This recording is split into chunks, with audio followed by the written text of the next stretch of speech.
Members, it is the appointed time and we have a quorum. I call the meeting to order now. Since the last meeting on the 26th of March, members have received a number of information papers, and the details are in the agenda. Members, would you like to raise anything on the information papers? If not, we'll go into the next agenda item. Yes, Mr. Kenneth Chan. Well, actually, there is a paper that has something to do with me, and it was issued on the 9th of April, which is issued to members, and which has to do with the military pier along the waterfront in Central and the rezoning of land. The Secretary has said that it is outrageous for people to oppose to this. Chairman, can I discuss with you? When this is still under planning and there is an application yet for rezoning from open space to military use, can this panel find some time to have a discussion with the Secretary so that we can thresh out legal and other aspects of the issue which are of public concern? In fact, this has been with us for quite a long time, and if members think there is a need, I can take this up at the next meeting. We have only 2 items scheduled for the next meeting, and I think there is time for this to be taken up. Mr. Gary Chan? I'm not Hacken Lee, Chairman. I'm Gary Chan. If you decide to include this for the next meeting, it is all right. But we know that, in fact, this issue has been discussed in detail in the last few terms of LegCo. I hope the clerk can come up with a background brief for our reference. For example, what procedures have been undertaken by LegCo and what is the present position, so members will be helped in understanding and analyzing the matter. Yeah, this was something 19 years ago. Did any other member raise his hand? So you agree? Ms. Ann Chang. Chairman, I know that the Secretary for Development has already written something. It was like an article. But as Mr. Kenneth Chan said, if he thinks he needs more understanding into the issue and he wants to follow up, wouldn't he like to write a letter? If the letter from the Secretary is totally unsatisfactory and he finds it unacceptable, then we can include it in the agenda. Do you want to wait for a reply? But he used terms like outrageous, that people were unreasonable. If he wants to start an argument, then he should come here and discuss with us. This is not personal at all. I think it is better than just writing to him. Any other members? Mr. K.K. Kwok. Chairman, I think we should not argue anymore. Since, Chairman, you have agreed to put it on the agenda, and since this is not controversial, I think we should take it up. We have read his blog, and I believe it makes us all the more wanting to ask him to come, because he did not give any explanation. He was just venting out his feelings. So let us give him the opportunity to really say it to us.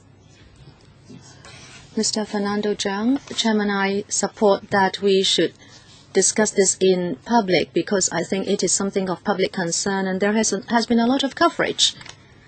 I think we should put it under the sun. I support your decision.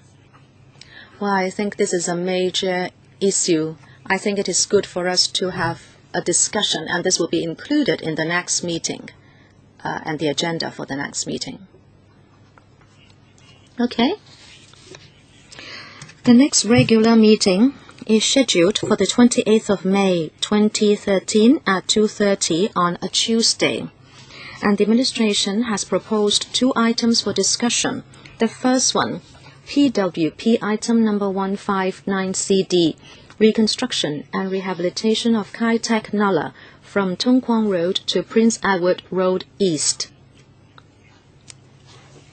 And the second item, PWP item 96WC, water supply to Pak Shek Kok Reclamation Area, Typo, Stage 2. 2 items have been proposed. That is why I say just now that Mr. Kenneth Chan's proposal can be included in the agenda for the next meeting. Any other views, members? Yes? Chairman, I'd like to ask you what we should do.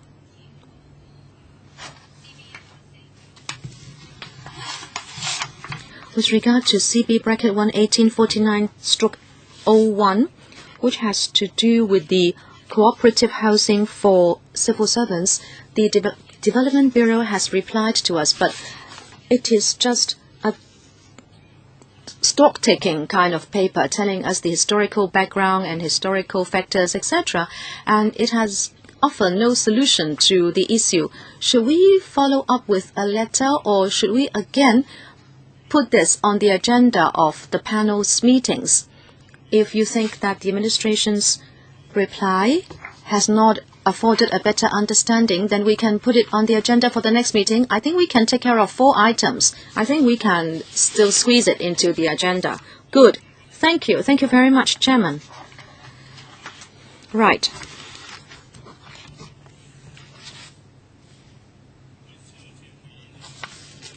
At the last regular meeting, members agreed that the panel should conduct a public hearing to gauge the public's views on reclamation and the use of rock havens.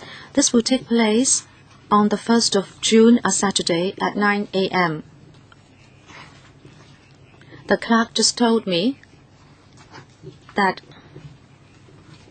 it will now run for the whole day from 9 a.m. to 6 p.m. I think I will share the workload with the Deputy Chairman, and the clerk will issue a notice later on and also a draft list of deputations to be invited. And of course, the public will also be invited through the website of LegCo. Members, I hope you will attend that public hearing. Next, is it that we'll have another one on the 8th of June? Well, after the 1st, there will also be a public hearing on the 8th. It will also run from 9 a.m. to 6 p.m. Okay?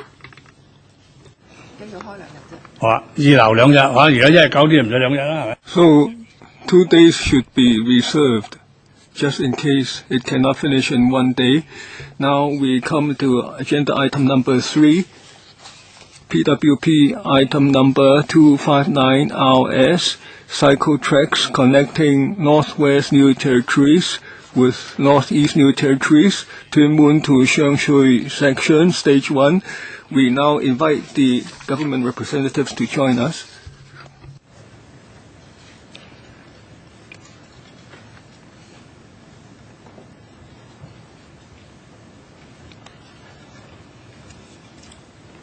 Welcome the administration. Please take us through the documents. There will be a PowerPoint presentation. Please try to be as brief as possible. In our document, we would like to, in respect of Project 259 RS cycle tracks in linking Northwest to Northeast New Territories, to upgrade to it would involve a sum of $200 million. And the CEDD colleague, please. Good afternoon.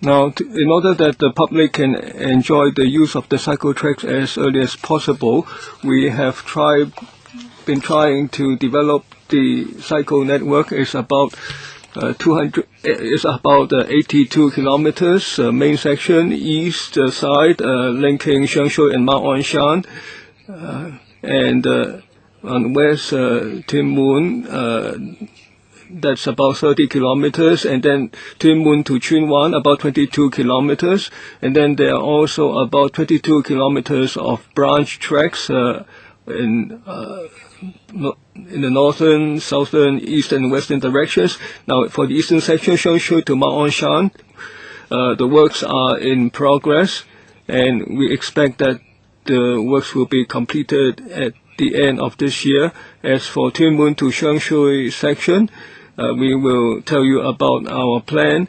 Now, stage 1 is what we are seeking funding for at this meeting.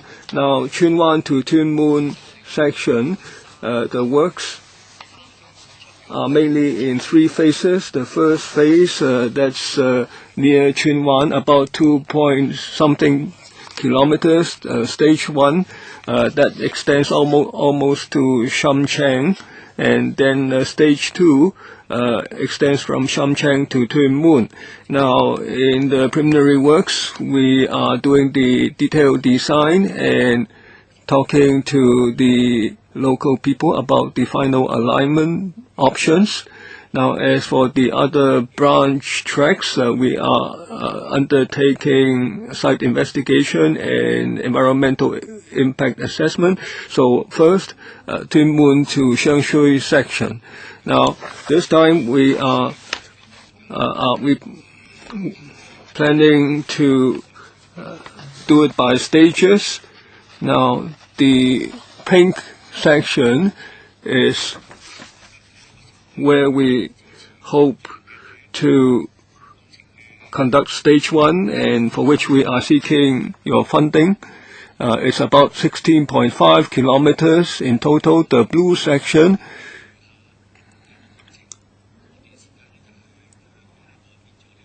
is where we plan to build the remaining 13.5 kilometers. Now, for stage 1, the contents mainly construction of a new cycle track about 1 kilometer along Kempton River, and then also a new cycle track about 1.5 kilometers in length along Sheung Yu River and Shek Sheung River, and also there will be improvement works to selected sections about 4.5 kilometers in length of the existing cycle tracks in Tuen Mun, Tin Shui Wai, and Yuen Long. And along the way, we will provide 3 entry or exit hubs and 5 resting stations. And here you see this is one of the hubs proposed near Tin Fook Road. And here you see mainly is near the Tin Shui Wai West Rail Station. There are already many cycle parking spaces. In order to improve the facilities, we propose to have a hub here. There will be rental facilities, repair facilities, the training grounds, food kiosk, and toilets. So this is mainly to facilitate the cyclists. And then here we see at the rest station, this is Long Tin Road. Now, this is along the way where people can rest and they can move on to scenic spots nearby. So this is a representative picture. Now we hope to gain the panel's support, and then next month we will go to the Public Works Subcommittee, and then we hope to go to the Finance Committee in June, and then with approval we plan to start the works in September, and we hope that by 2016 the stage 1 works can be completed. So we welcome any questions from members. According to Rules of Procedure 83A, members where they have direct or indirect pecuniary interest, they cannot move any motion or any amendment or speak on that matter unless the member discloses the nature of that interest. So I remind members, if in respect of this matter you have direct or indirect pecuniary interest, before you speak on that matter, you should disclose the relevant interest, the nature of that interest. And I propose that each member has 4 minutes, including the reply from the administration. Now, 4 members appear to have registered. 5. Cheng Haken, Ms. Mack, Chen Yun Han, and Vice Chairman Dr. Fernando Cheung, and so on. Cheng Haken first. In principle, Chairman, I support this construction. Now, it involves New Territories West. I'm not too familiar with some of the locations, but there are some questions about principle.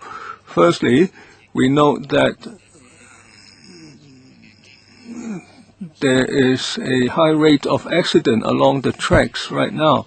Now, along the Shangshui-Tolo Harbor track right now, there are not too many entrances for ambulances. Now, in the New Territories West track being proposed, it's a long track, and we hope there would be more entrances for ambulances. It should be they should be spaced less far apart for the safety of the public. Now, at the last term, I asked for the Shangshui to Mao Anshan section. The works have been delayed for quite a while, and the administration supplied all sorts of reasons, such as land formation and works considerations. Now, what's the progress of the works right now?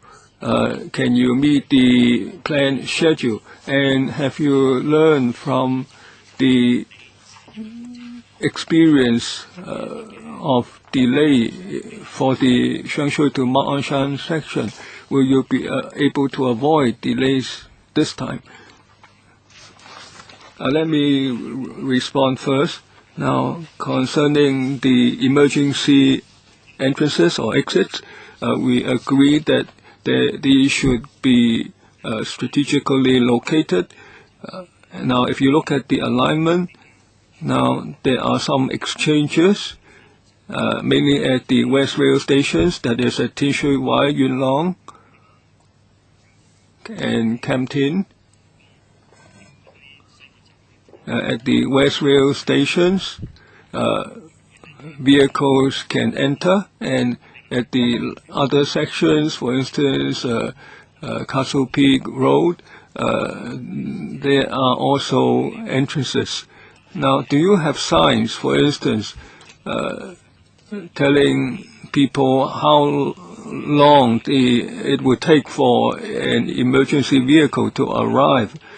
Now, and how long does it take to arrive at a certain spot?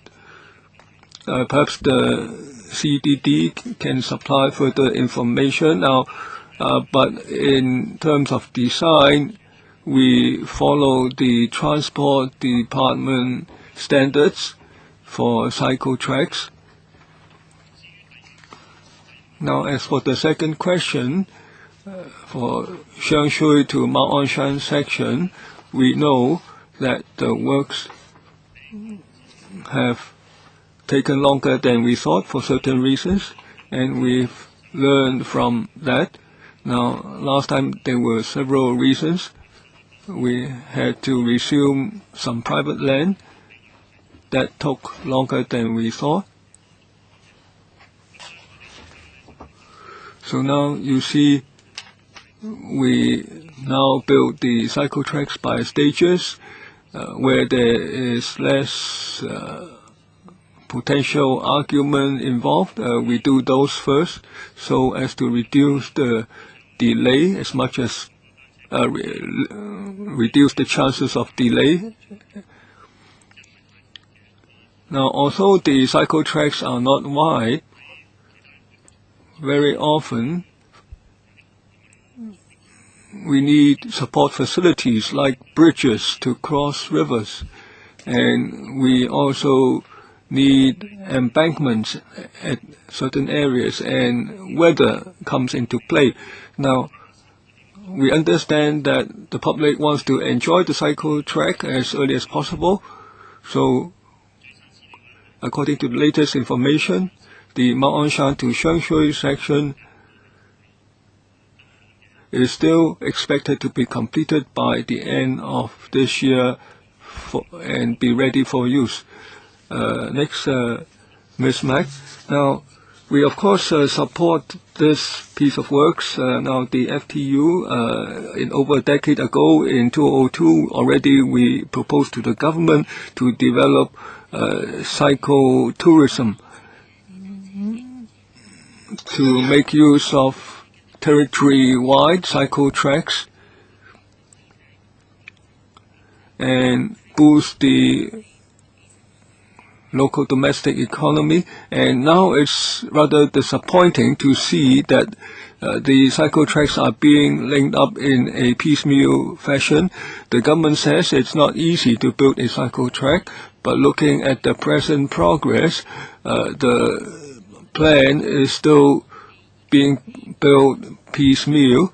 Now, we still do not have a territory-wide vision for a territory-wide network. So it will be like in the case of Tinshui Wai. Now, if you want to build a certain section, you need to make various adaptations to the existing tracks. So the government has to consider that cycling has become very popular in recent years due to the outstanding performance of our athletes. So we should try to promote cycle tourism. So that needs a better cycle track network.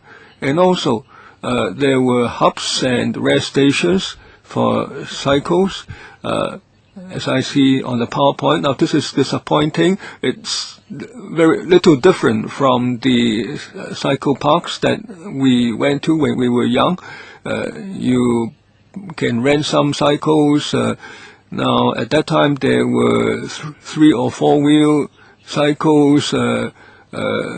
Now, and with some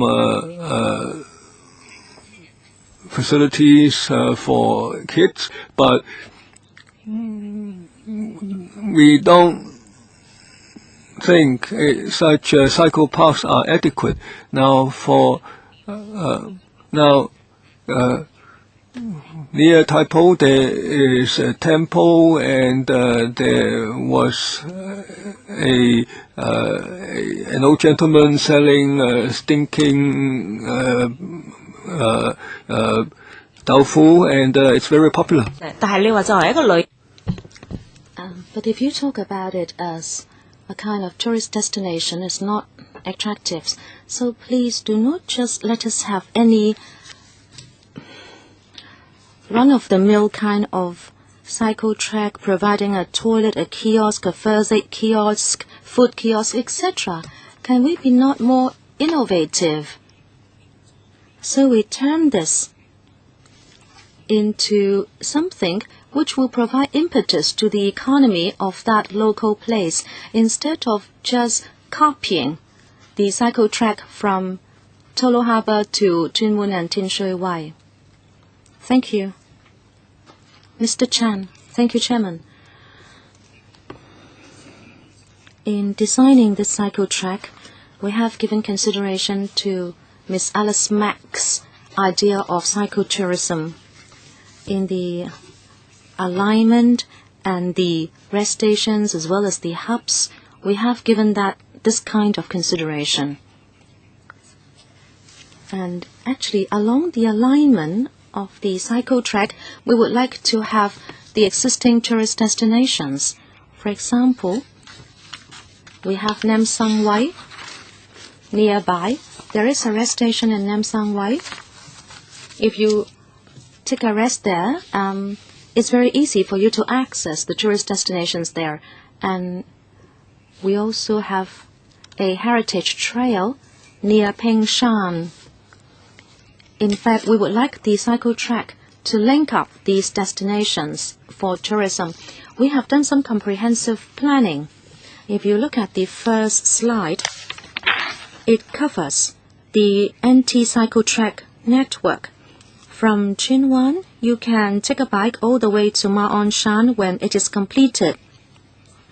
But even if we do not provide the cycle track at one go, we still want to provide as many phases as soon as possible so people can make use of some sections at least. Or if you want to wait till the entire cycle track is completed, then people have to wait very long. And also, the time will just be too much. And in fact, the people will know what advantages there are along the cycle track. And they will know what facilities they can access. So those who are next to the cycle track who might not want to support it at the beginning will eventually support it. In the end, there will be a continuous cycle track. Now we only see sections, because these are just intermediate stops in the entire process. In the end, there will be a continuous track. Ms. Chen Yunhan?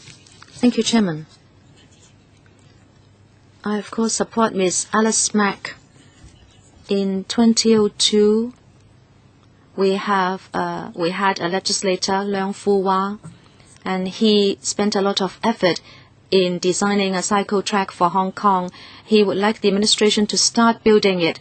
At that time, he raised the idea, and he was working together with cycle associations and people in the new territories. Of course, I understand that you have to do it in sections, but I cannot see any innovative planning. First of all, on Hong Kong Island, people can use a bicycle from Chai Wan to Sheung Wan. If you can link up the entire waterfront, I think people will just cycle to work. I was talking to certain government departments who referred me to another department. It is good that we have CEDD here, and we have this bypass being built. I have talked to the Bureau Secretary, but he said it had nothing to do with him. This is stage 1 works. I'd like to ask you what you did to take on board the public's views. If you do not do it well now, it will be too late to make it good. I'm talking about Chai Wan and Sheung Wan first of all. If you can have an access linking up the entire waterfront on the north of the island, I think really people will go to work on a bicycle. So you have to do it right at the beginning, or else if there are buildings or structures along the waterfront, it will be difficult to provide a continuous track. Secondly, I'd like to mention Tai Mei Tok. Many people go there to cycle. People go right into Tai Mei Tok. And there are many special features. Ms. Alice Mack was saying that in other countries, even at intermediate stops, people provide really attractive leisurely facilities. Since you have to provide a cycle track, why don't you do better planning? I would very much have liked to work with you. You have to factor in the different elements so you can revitalize the entire area. I was small and I was in Sha Tin. Along the railway, people were able to buy deep-fried tofu to eat, and people would then take a rest and have some tofu and then cycle on. And also the hawkers had business. Number 3, I'd like to also compliment you where credit is due. I hope you can ask the cycle associations to help you think of new ideas. And we are not just talking about a training ground, but also people who might meet up with accidents. There was a cycle tragedy in my constituency of Kowloon East. I think you should also help people overtake and tell them about safety in using bicycles. I'm sure people would help you. We have excellent athletes, including Hon Claudia MO, who would be able to help you do this. Please be quick. You may exceed 4 minutes. About cycle safety. Yes, we have factored this into our design. No, I mean you need to provide training courses. I don't think you got my question. You should talk to them. I'm not talking about providing bumps or what. And also about the intermediate stops, you should do this. And let me take this up as a thematic discussion with you. I have worked on this for 20 years. I think I should meet up with you. Yes, we can talk to cycle associations. Actually, when we designed this project, we also asked for the views from cycle associations, but at the time of detailed design, we would also ask for the views as for the design of the intermediate stops and other facilities. Okay. You can discuss this with them after the meeting if you think your questions have not been answered. Next member. Lo Wai Kwok. I support the continuous development of a cycle track network in NT. For over 10 years at the Sha Tin District Council, I have learned that in Sha Tin, Tai Po and Ma On Shan, the cycle track has been done very well. I hope you will notice a few points. One, parking spaces for bicycles.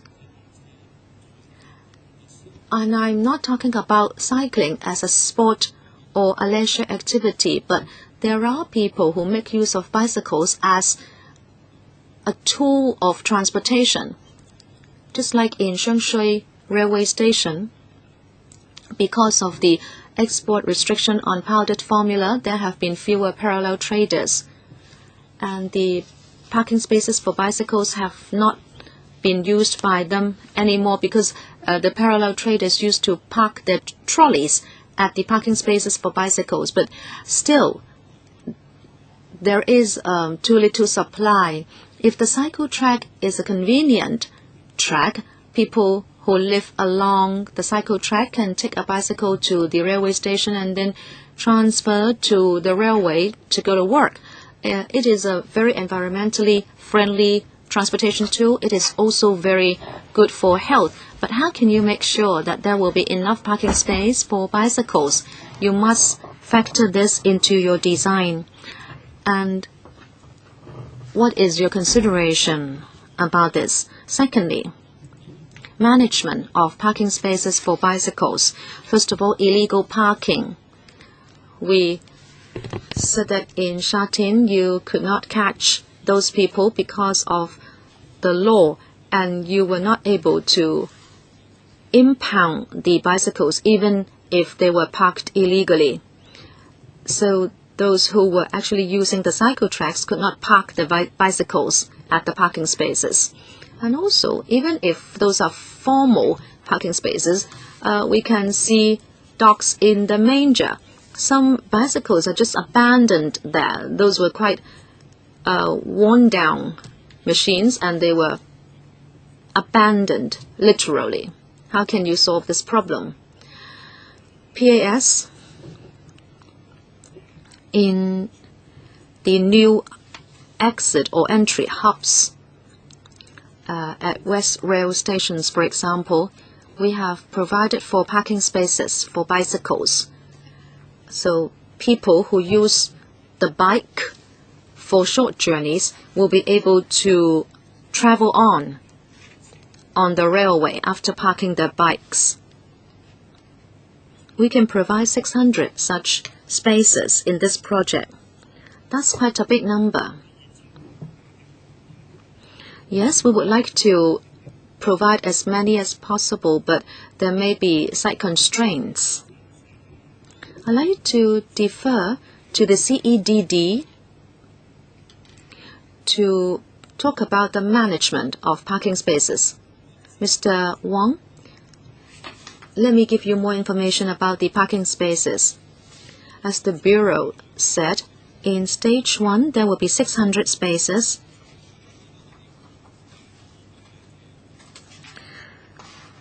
The hubs will be very near to the West Rail stations. I can give you some figures. At Shihong Station, there are already 320 spaces. At Tin Shui Wai Station, there are already 808. And in Yuen Long, 142. All these 3 stations will provide about 1,200 parking spaces, plus the 600 new ones. We have taken this up with the relevant departments, and we believe we can satisfy demand. About the management of abandoned bicycles, which will take up the spaces, we think this is very unsatisfactory. At Shenzhen Station, we know this has happened. The Lands Department can act according to Cap 28, Section 6, Lands Ordinance, to remove these bikes which are parked illegally. And also, 2 days before taking action, the Lands Department will post a notice on the illegally parked bikes. And on the day of action taking, the Lands Department, the Home Affairs Department, and also the LVHD will work jointly to remove the bikes. The HAD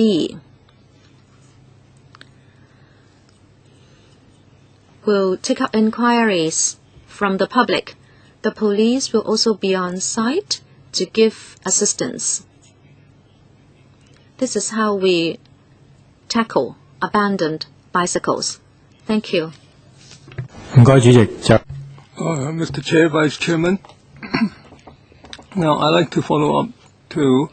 Now, we've been talking about the design of cycle tracks for some time, and the director said we are trying to move with the times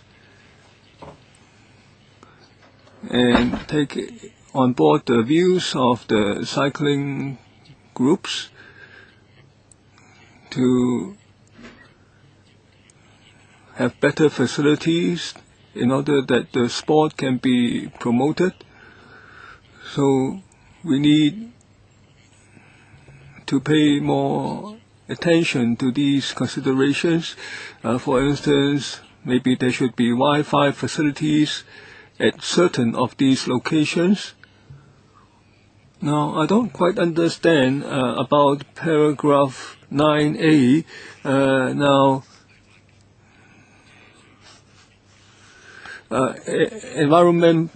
Environmental impact assessment report is required now, and it says that some adjustments are mentioned, and it says that they are quite confident.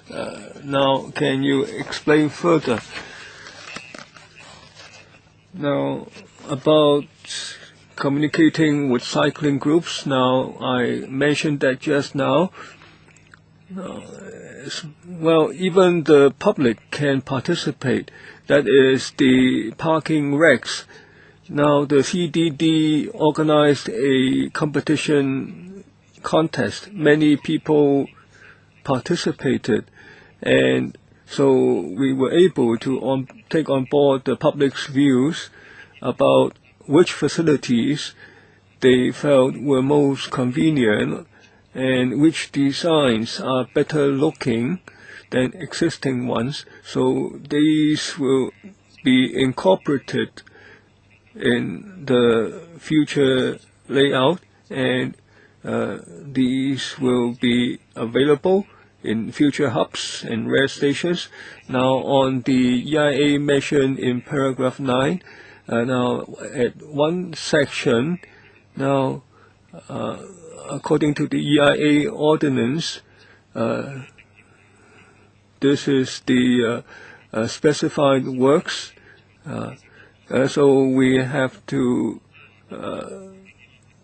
take certain measures, and the process has been completed. The EIA report has been done, but thereafter there were new developments. Some observers noted that near my pole, the number of birds has increased from when the EIA report was done. So we talked to these people. We hope to mitigate the impact on the birds. This takes some time. Now we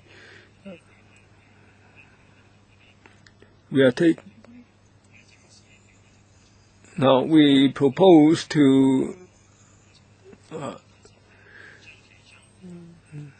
stay away from this section, a 13.5 kilometer section will be postponed till later. So the section being upgraded to Class A, that's where we can start the work now, and then we can do the rest later. Now, let me supplement. Now, just now, the administration said that at Hop Ching Wai, there are more birds, so we need to find a solution. So that will be left to later. We will conduct the works later. Now, on paragraph 9A, why is it that we are confident that we will get the environmental permit? Because the EIA report has been done for several years now, and in the past half year we went there and looked, and we found that the trees had grown faster in the meantime than we thought, so we had to do more beautification works. So the design has to be changed slightly, and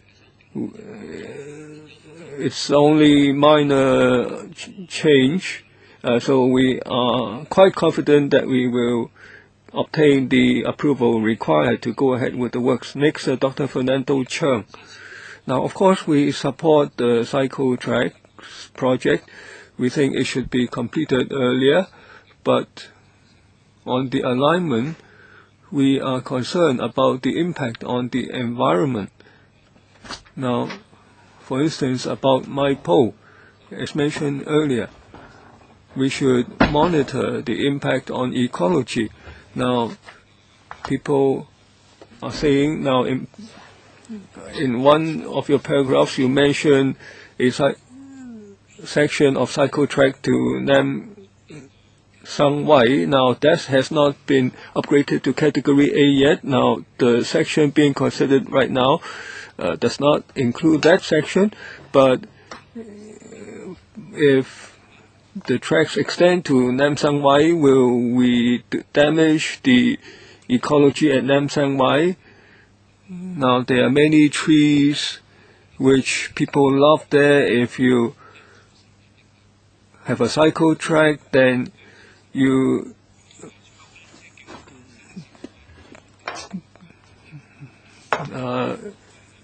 make the view less pretty. And also, there needs to be a walkway for people that should be barrier-free. 100% barrier-free. It should be wheelchair-friendly. There should be enough space for them. Now, they may not directly make use of the cycle track, but they will use those facilities for hiking or a day out in the new territories. So you should allow for their use as well. It should be friendly to them. Yes, Dr. Cheung is right. We have not included this time the section to Nam Sang Wai. That's one of our branch sections. Now, we are doing the EIA for that section right now, so we will certainly take into consideration the legal requirements as far as environmental impact is concerned. And there will be parts for pedestrians in relation to the cycle tracks, and as Dr. Cheung said, these will be as friendly as possible for wheelchair users. Cheng Heng Ban, we support this project. The administration has adopted the strategy of working on the less controversial sections first, and now it's $300 million project, and not a lot of land assumption is required, and it takes 3 years. Now, can we speed it up? Can part of the works, can the works be done by several companies, each working on a section of the road so as to speed it up? And the administration said that there are parking spaces at different places. Now,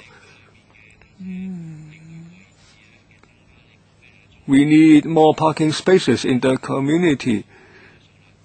With more cycle tracks, there will be more cycle users and riders. So there will be more cycle facilities required. Have you assessed how many more parking spaces do you need in each area? For instance, at Cheung Chau, it's very short of parking spaces. So near the pier, the cycles are being parked and occupying half the pedestrian walkway. Now, also, when we expanded the Castle Peak Road, we missed the opportunity to extend the cycle tracks near Tim Mun. Now, if there is a delay of a few years, will the project be continued? Will the government talk to the opponents so that they understand the design of the cycle tracks? The CEDD, please reply about the design and the progress. Thank you, Chairman. Now, on the first question, can we speed up the schedule? Now, I'd like to share with you as follows. Now, there are 2 new sections of cycle tracks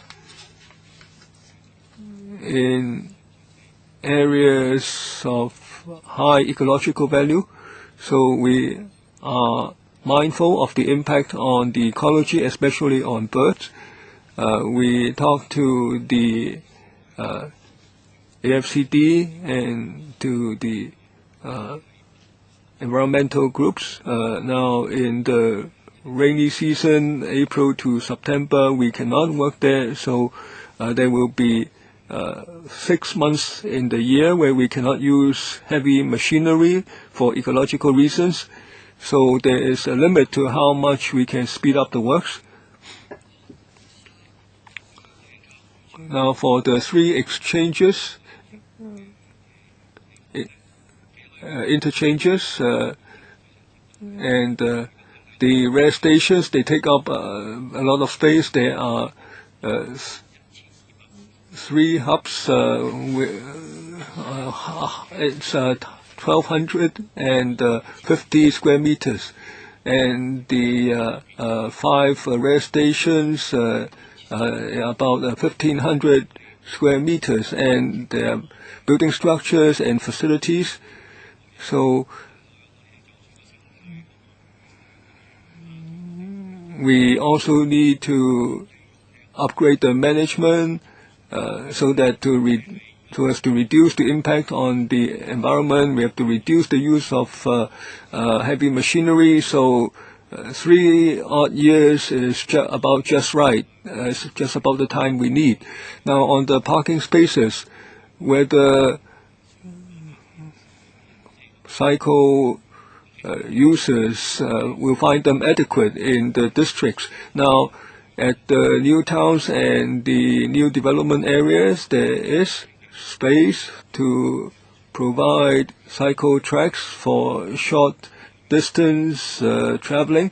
Now, in New Territories West, in the area where I am responsible, there are many planning and engineering studies where we take into account parking spaces and tracks for cycles, so that people can use bicycles for short distance traveling. But we can't do that for some other areas, and we hope to talk to the other bureaus to see what we can do. And also for Castle Peak Road, now during the last term of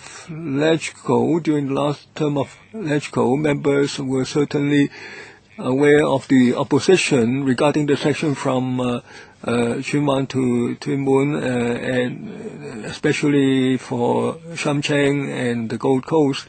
Now, last year we obtained funding from LegCo. In July last year, we appointed a new consultant company to undertake this work for Tuen Mun to Tsuen Wan, review of the alignment, because there was a lot of opposition, and with this new consultant since last July, we started work. And now for some sections, we went with the district councillors for on-site inspection, and we tried to see whether there can be alignments or modes of construction which would gain more support from the residents.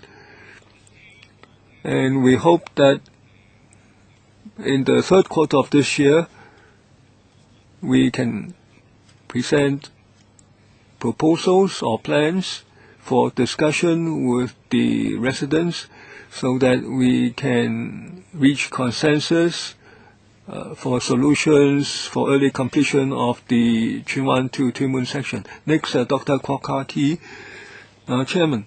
Now, of course, we support this cycle track. Now, there are issues that I'd like to understand in the document. Now, you gave an example at Tin Shui Wai West Rail Station. There is a sort of interchange, a sort of cycle park. Now, these hubs are not adequate. Now, without these interchanges or hubs, people cannot rent cycles and cannot rest. Now, for this 300 million project, are there other hubs besides Tin Shui Wai? How about the rest stations also? Secondly, one of the problems with our cycle tracks is that they are extremely crowded on holidays. This is because cycle tracks are usually not wide enough. I don't know the design of this cycle track. Do you make it wider? If you look at Sha Tin Ma Shan, if you have been there, you know. It's extremely dangerous. When there are many holiday makers, there is actually no separation for bicycles in the opposite direction. So can you make it wider where it is possible for you to provide a bigger width? Number 3, the uncompleted sections. You said that at the end of the year you will have a new consultant reviewing the alignment from Tsuen Wan to Tuen Mun. What about the alignment going to Sai Kung and beyond? there may be a smaller controversy there. Do you have the latest plan for continuing the track from Sai Kung to Cheung Kwan O, so that people can use a bike to many other places? Who will take the questions? Mr. Chan? Let us look at the first slide. And actually the second slide. You will see the hub. Many of them are along the West Rail stations. Right. First stage on the left. Look at the pink dots. Those are the hubs. Near Chin Mun and then Tin Shui Wai, and also at Yuen Long, you see hubs. Chairman, there will be the facilities, right, for bicycle rental and also barrier-free access. Is it that people can park their cars? And is it that the disabled will have space to get out from the cars? We looked at one in Tin Shui Wai, and you would see rental kiosk and first aid kiosk, etc. Those will all be provided at these 3 spots. What about a car park? Actually, right next to the hub, there is a West Rail station. Okay, what about in Yuen Long? Is it that you have a car park, a barrier-free access? Is that right? We have the same design of hubs along the entire cycle track, and we always use a barrier-free access standard. What about allowing wheelchair-bound people to get off their cars? Near the hub, if they can find a place to alight from their car, then they can access the hub. The hub will provide bicycle-related facilities only. Let me answer the other 2 questions. Providing a wider space. There is a stretch of 4.5 km which cannot meet with present-day standard, but they are existing tracks. We will expand those. What will be the final width? 4 meters. 4 meters in width. Is that the widest? Well, that is the standard. My question was that this may not be enough. Let me add to the design issue. Today's design standard is for a cycle track to measure 4 meters. If topographical problems occur, a 3.5 meter width is acceptable. Just now it is said that 4.5 km would have to be widened because they are below the standard. Some sections may measure only 2-point-something meters, which is extremely unsatisfactory. If the terrain allows, we can widen them to 4 meters, but sometimes the width may be even a little under 3.5 meters. But we will try our best, but we have to work with the topography. We do not resume land to widen a cycle track, but we will do our best. The third question, the section leading to Sai Kung and beyond. When we did the EIA, we found some problem. On Sai Sha Road, some green groups think that there are too many trees which may be affected. We might have to fine-tune or adjust the alignment so as not to affect the trees, which are precious. We will try to adjust the alignment, hoping to forge a consensus. And also the roundabout. Since the terrain there is a little complex, there are many steep roads and there is a roundabout and traffic is busy. Since there are many site constraints, we thought of using a cycle bridge to traverse above grade the roundabout, but it is said that it will be bad for the outlook of the entire area. And also because of safety considerations, we might eventually go for an alignment at grade. We are having a focused discussion with the relevant departments now. Therefore, this branch section in Sai Kung will still take some time for the EIA to be completed for onward submission to the EPD. Mr. Wu Chi-wai, thank you. 2 simple points. The section in Tin Shui Wai, it is very broken now. I have tried to use it. I'd like to ask you about this improvement project. Will you improve the situation so the cycle track will be continuous in Tin Shui Wai? Secondly, this has been mentioned by members, and that is the hubs. If I look at the slide, this is a typical open space provided by the LCSD. You have a food kiosk, a rental kiosk, etc. I always think that if the cycle track is popular, there should be some space for holiday hawking activities. It will be better than having a fixed design everywhere. Will you give consideration to this approach?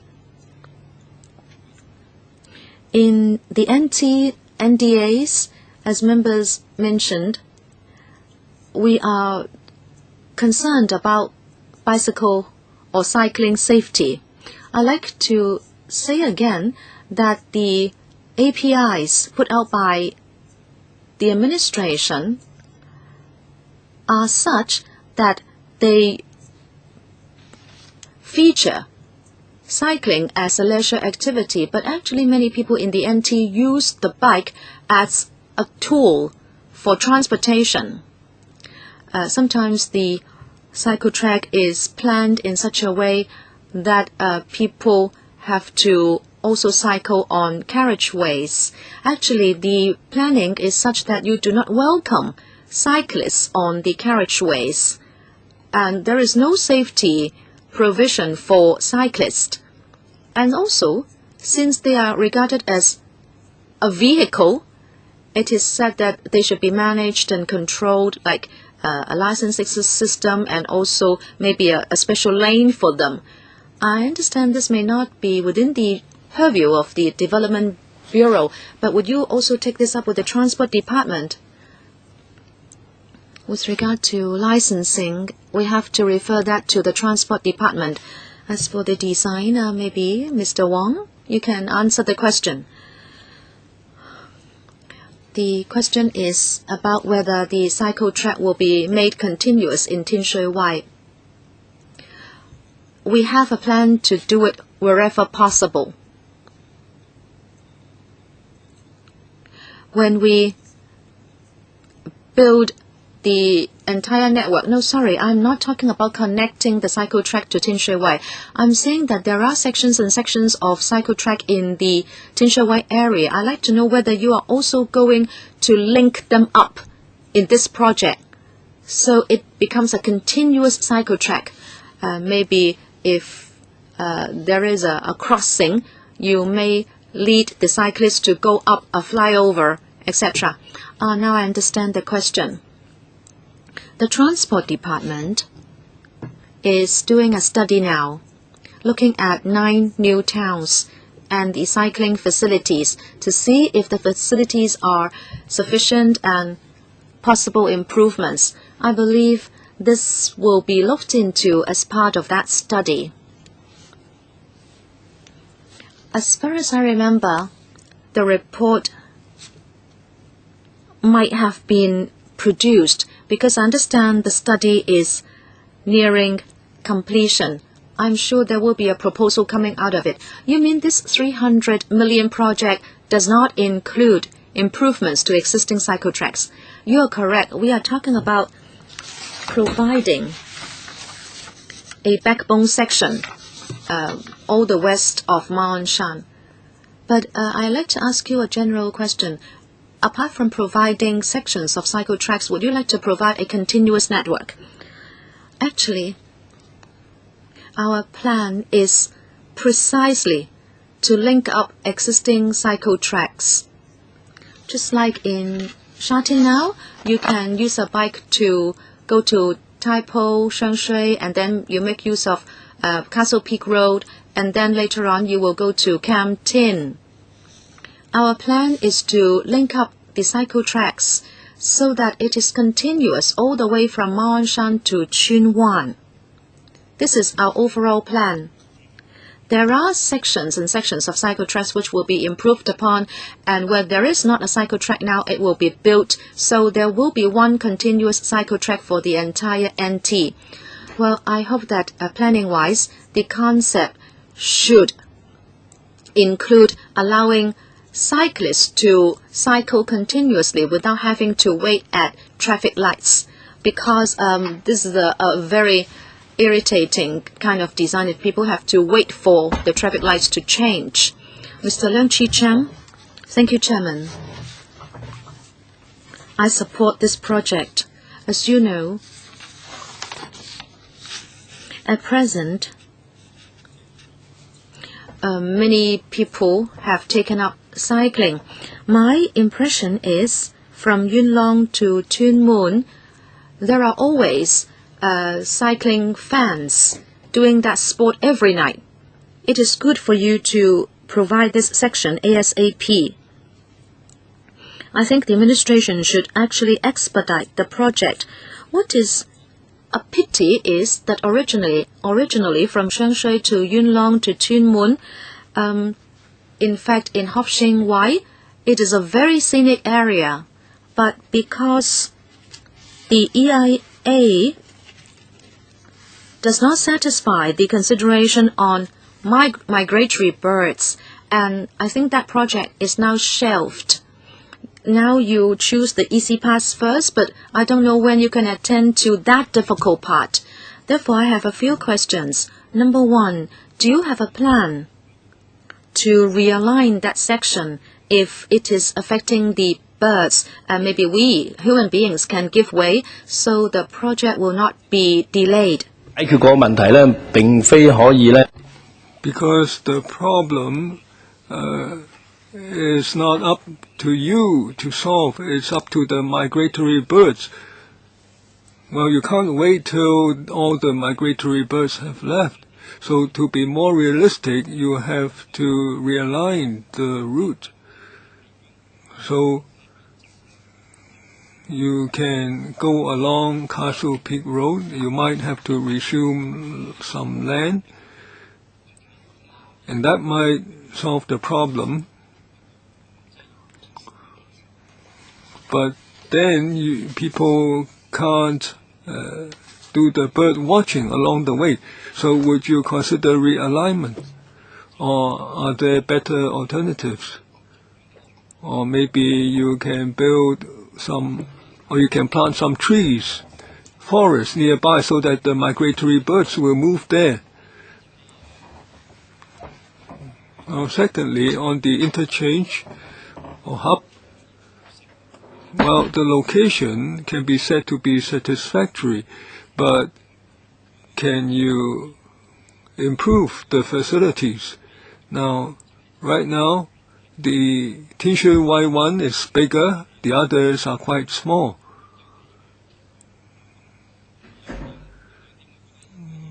So,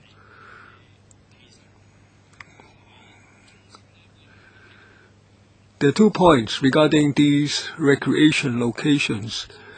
Now, someone may have rented a cycle at Shengshui or Tuen Mun, and they come to Tinshui Wai, and then they can return the cycles there. Now, can you expand the service area a bit so that there can be better services?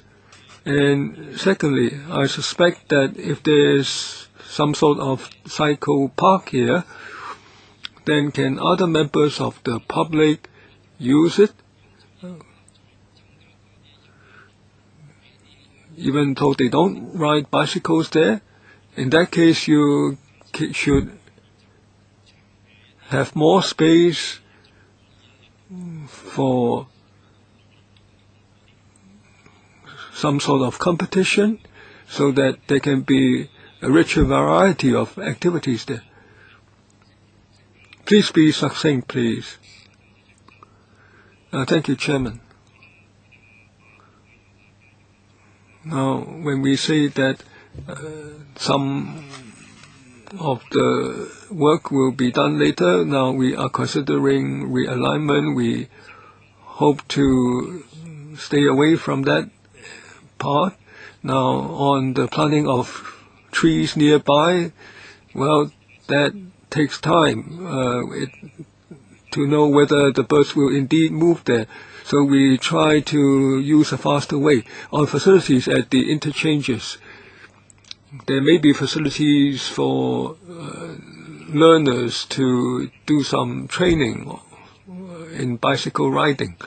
So we try to meet the requirements of cyclists first. Now, ordinary members of the public can enter, but we have to strike a balance. The parking spaces are for cyclists. They get the priority. Now, on the renting of cycles at one location and return at another location, I know some cycling shops already offer these facilities. For instance, you can rent in Sha Tin and return in Tai Po. Now, we are talking to LCSD on making this available when they choose to the public. There should be a criterion when people want to, when they identify the potential shops. Now, Mr. Albert Chen, now I support this scheme. We've been talking about this since 90s. We were saying how we should connect these various short pieces of tracks. Tai Po, Tim Mun, Yuen Long, Chin Wan. Now, many years ago, when the Castle Peak Road was expanded, Mr. Ming Fui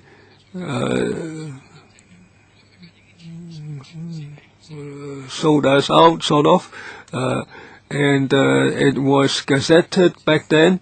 He did not take into account properly the interests of Hong Kong public. Now, there's a very simple question, but it's a most troubling question, which is with us still. Now, for some cycle tracks, very often when there's a junction with pedestrian walkways, the cyclists have to disembark from the vehicle, otherwise they would be breaking the law. Now, I recently went to Vancouver. Now, there is a bypass which is very narrow for cycles, which is just several feet wide, and so there is no conflict with pedestrians. Now, can you have such a bypass at junctions?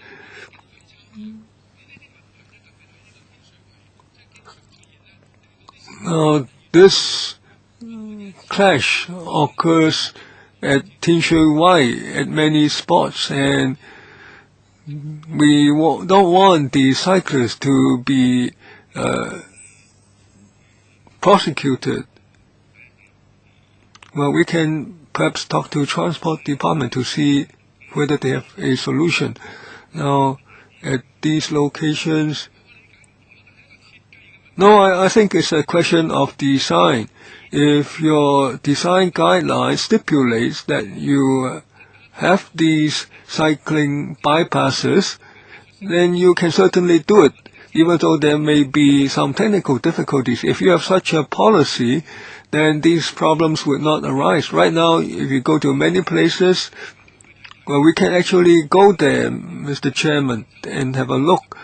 Now, when the cyclists go by, 9 out of 10 break the law technically, and the police would take them to task. And well, I see nothing. Well, we'll talk to Transport Department. It involves pedestrians and cyclists, right of way. There should be enough space. You can have space for such a bypass. I can go with you to have a look, and you can understand the issue. If there's good design and the public would not be prosecuted and would not be bothered. Ms. Claudia MO? I have 2 more long-term questions. Now, these cycle tracks cost hundreds of millions of dollars. Let's not waste them. Now, first on transport. This facility is not merely for recreation or leisure. Perhaps you can learn from other major Asian cities such as Taipei. In the future, we can have public cycles. You pay, you ride, and then you return the cycles. Can this design allow for such use? Now, you are very happy when you look at the map.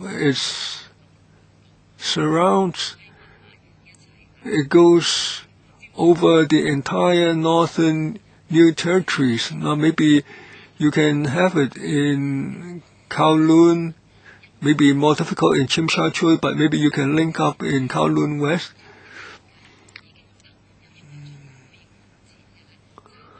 Now, can the existing design accommodate it, or can it be expanded so that we can have a sort of Tour de France every year?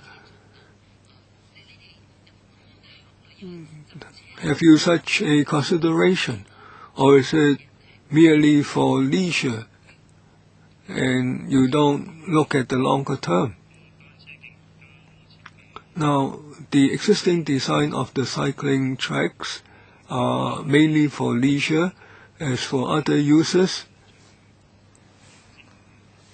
it has to be dependent on future developments. Now, if you look at France, Tour de France, they have the competition on the carriageway of the road, because if you have a competition, cycling tracks cannot accommodate the overtaking and the competition.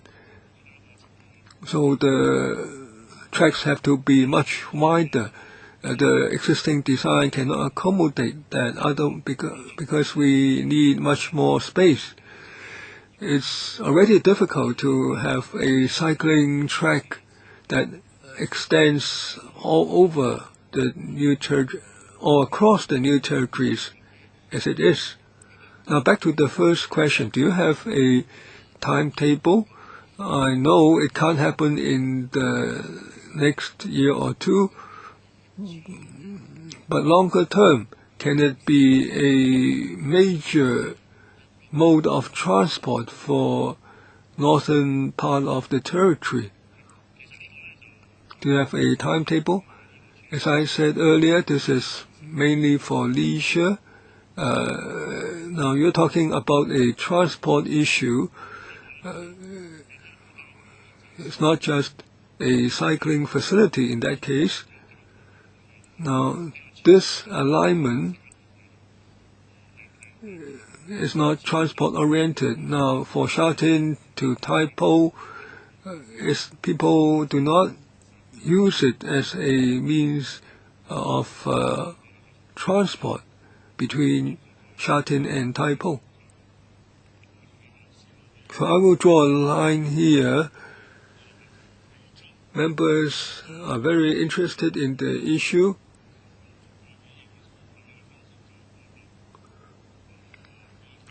If we entertain all the requests to speak, it might cut down on the amount of time for the next item of agenda. So, Mr. Abraham Sheikh first. I support the cycling track. It's been 10 odd years in the works. A pity Mr. Albert Chen is not here. He has fought for this for many years. So Mr. Chen should be happy that the government has listened to his good proposals. The cycling track is a very good job. It's good for the public of Hong Kong. Now, you expended so much resources on the track. Why don't you put many cycles at various places, like in many Western cities? You can ride the bike and then you can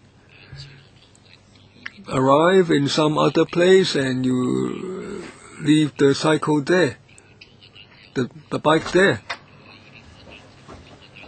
So these can just be ordinary bicycles. Some people might like to bring their own bikes. Of course, that's fine. Can the government consider this so that this track is convenient to more users because there are more bicycles there for their use? Well, we don't have a plan to leave bicycles along the track, but there would be rental facilities at different hubs. Well, if you ask people to rent, then many people will find it costly for their families. If you make it free, then it will be good for people's health and for the children. The children can use the money to buy soft drinks instead. Why don't you take an extra step? This is good for the public. It doesn't cost a lot. You can come to LegCo for funding. I'm sure our colleagues will support that. We thank Mr. Sheikh for his views. We will consider that. Next, Mr. Chan Kim Po. Thank you, Chairman. The government is expanding the cycle tracks on a large scale.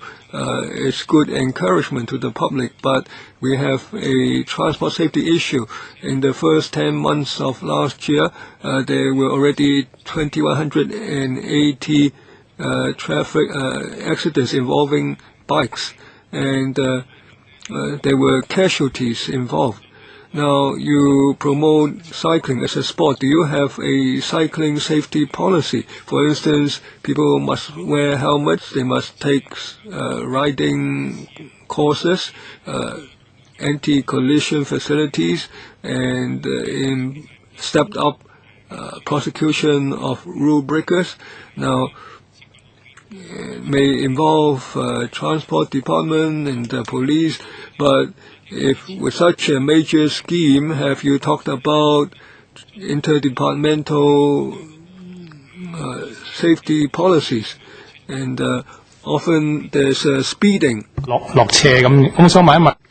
People may plunge down a slope. So on safety, do you also consider the speed of the cyclist? Of course, there is no speedometer on a bike, but have you considered providing facilities so as to protect the safety of users? Mr. Chen. Thank you. When we designed the cycle track, will try to make it safe. For example, we'll have signs alerting people of bends or a downgoing slope. So cyclists will be alerted to these features and so cycle safely. As for overall cycling policy, as a mode of transportation, this is something that Transport Department should think about, and that is to consider a policy for cycling safety. We'll relate your view to the TD. Well, this is the safe use of bikes. What about cycling speed? Very often accidents occur because people cycle at great speed. Some people are also reckless in speeding on a bike. What can you do? Well, we can do something with the design. We can provide road bumps, for example, along the way. This is what we can do by way of design. Well, if that's the case, we have something to say to you. If there are too many road bumps, people have to try to avoid them, or they bump over them, and this can be dangerous. It's also uncomfortable. Let me talk about the design. Actually, the TD has rather strict requirements on cycling safety. Let us talk about a steep road, for example. You have seen cycle tracks which could be quite steep, but now the design standard is such that the gradient cannot be too high, and also the cycle tracks cannot be on a slope for too long. Actually, the gradient should be less than 3%, so it is more or less level. And the speed will also not be able to go up too quickly. And also the slope should not be a long slope, because the cumulative increase in speed can be quite a lot. Therefore, in terms of design, we have already paid attention to cycling speed. Mr. Leung Kwok-hong, Chairman, the government's policy is not to regard the bike as a mode of transportation, and the cycle tracks are not built to accommodate bikes as a mode of transportation. So you do not regard that as a carriageway. You regard it as of course, as a horse, because it's not mechanical and not driven on fuel. I'm sure you can prosecute people for hurting people because of recklessness, but not under transportation laws. Now I'd like you to consider also roller skating. Can you stipulate that these players also do so on cycle tracks? Now we don't know how to categorize them. They can even play a roller plate or roller skating on pavements. These roller skaters can go at great speed. Why don't you stipulate that they should be on a cycle track, because they can hurt pedestrians if they do so on a pavement. Secondly,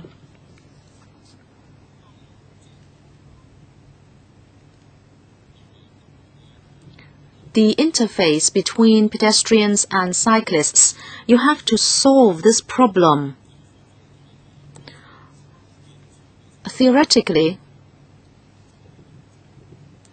if it is at right angle, well, I understand what you mean by it is not easy to avoid collision, but the cycle tracks can go at a bigger bend, so pedestrians can have priority in crossing the road.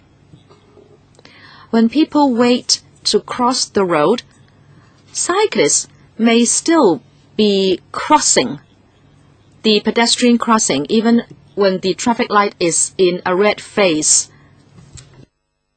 So what can you do? At the time of people crossing the road, what should be done by way of interface with the cycle track? I think the cycle track should be aligned in such a way it avoids the road crossings, or you allow the cycle track to be submerged whenever there is a road crossing. Do you understand what I'm telling you? That is a problem. You know, usually people wait on the side of the road to cross the road.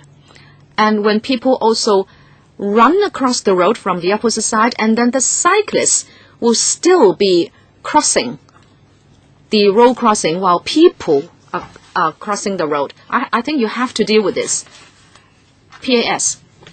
That is why usually there are bollards at these places, so that the cyclists will be alerted to slow down.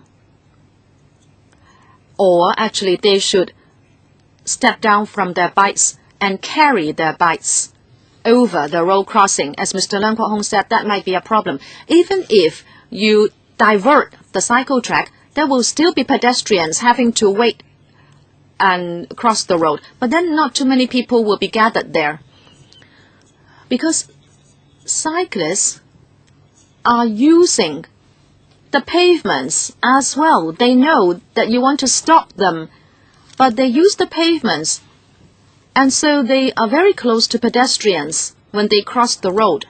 It is not that you have a barrier so that they cannot cross the road together with the pedestrians. There are only bollards and they can still cross. You understand?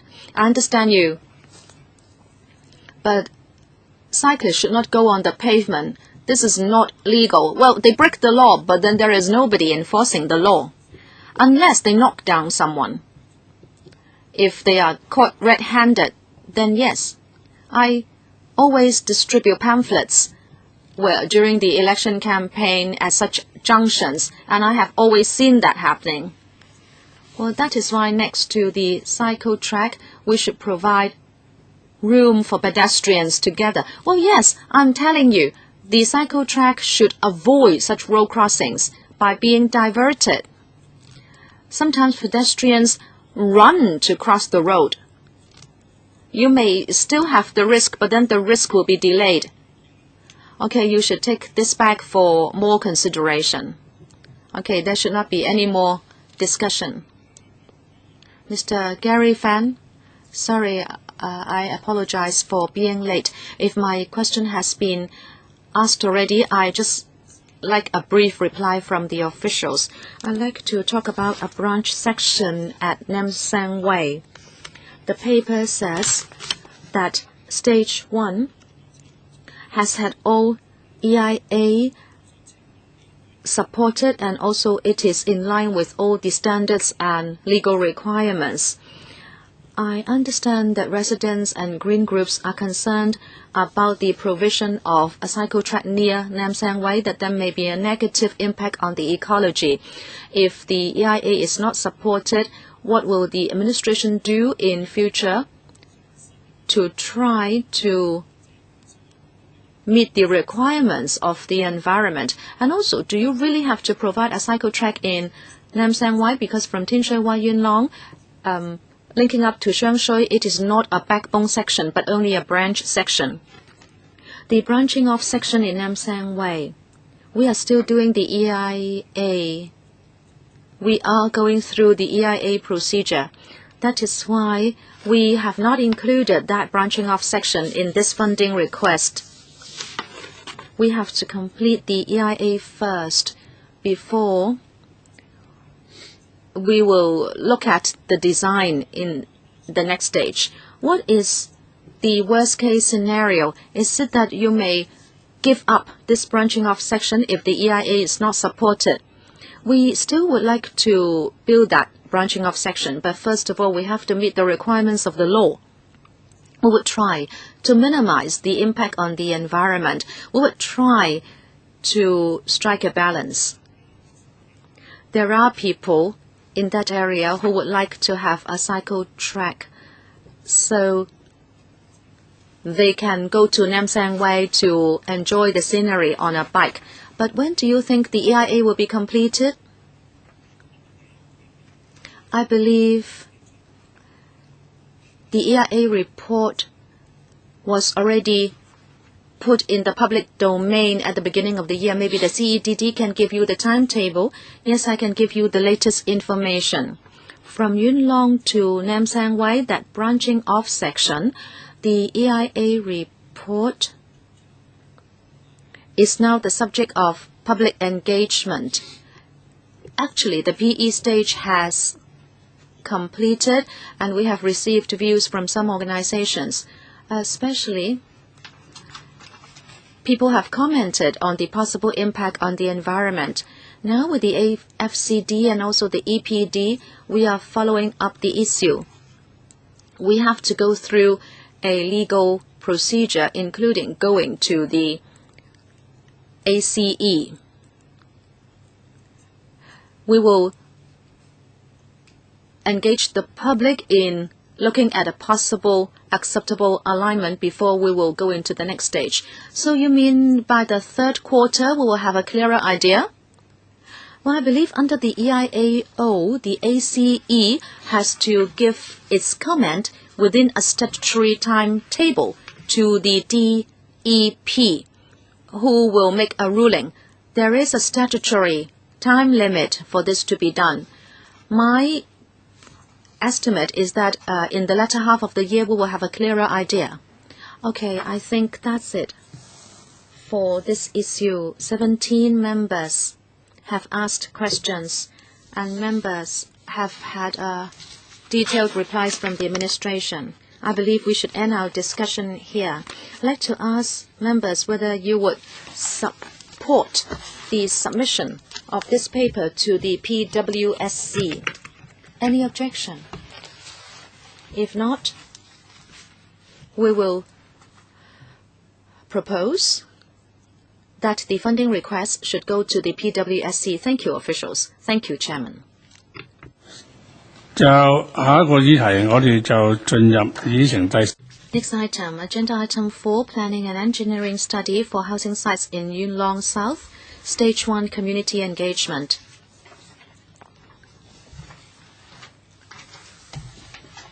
Can we invite the administration team to come in now?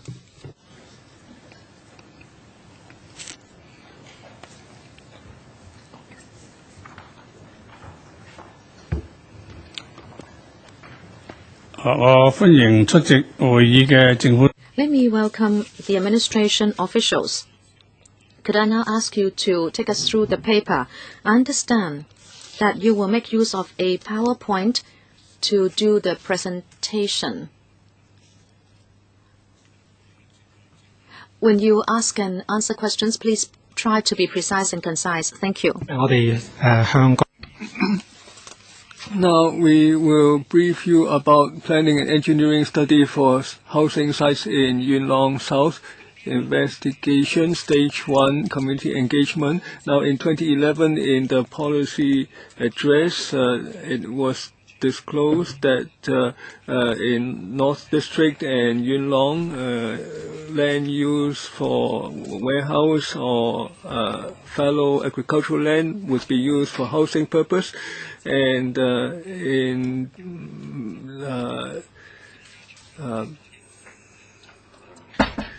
we consulted panel in May 2012 on the proposed study scope and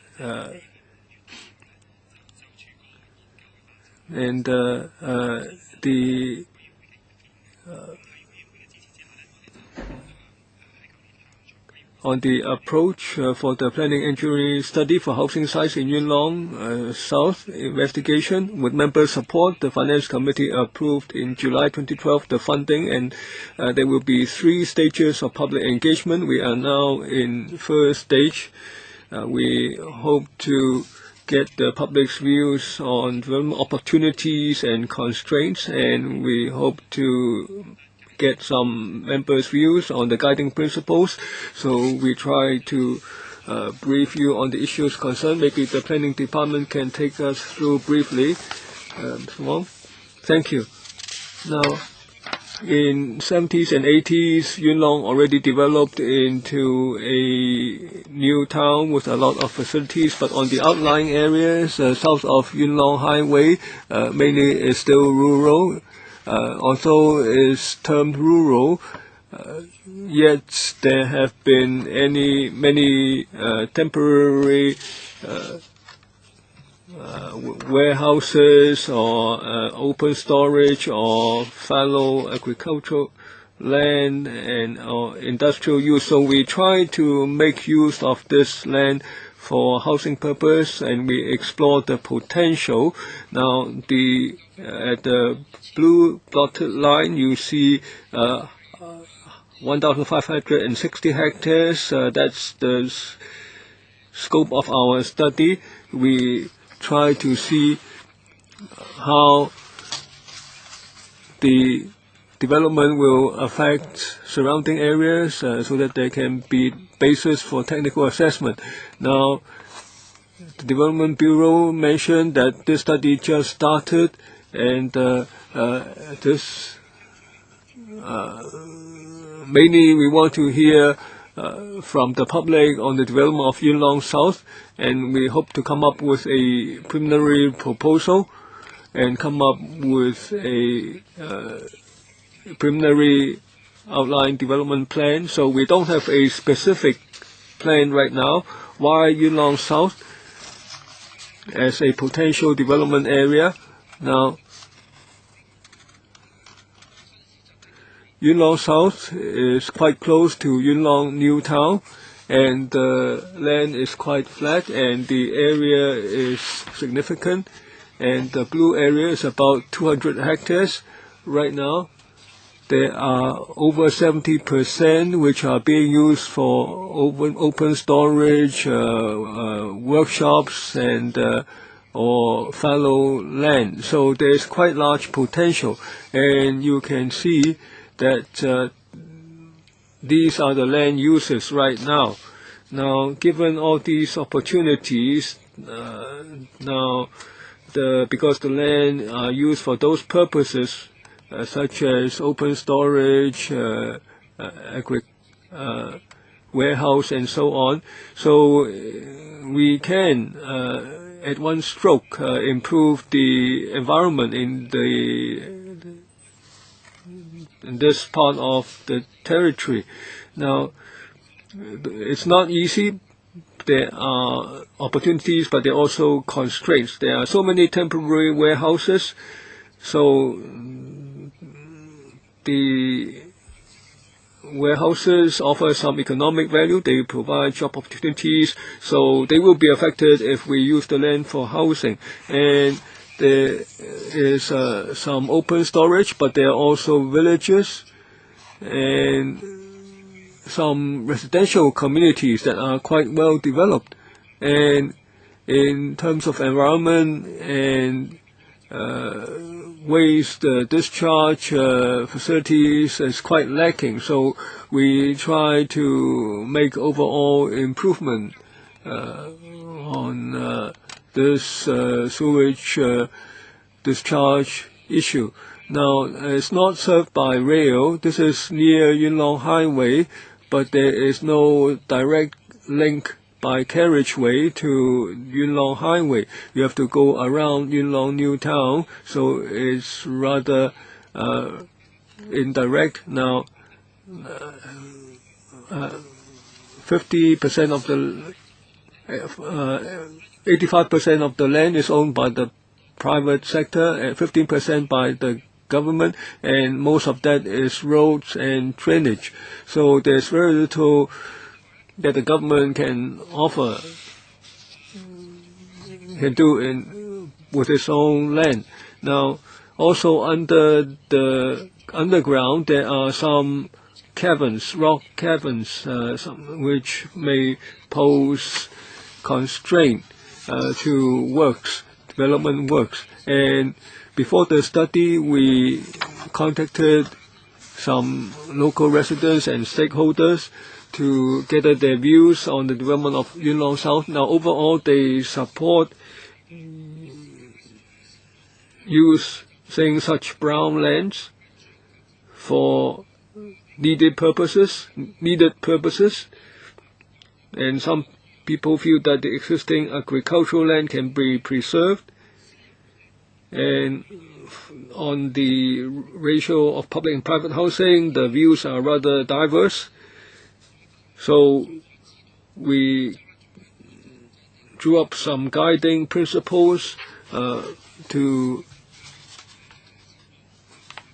for the purpose of our drawing up our development plans.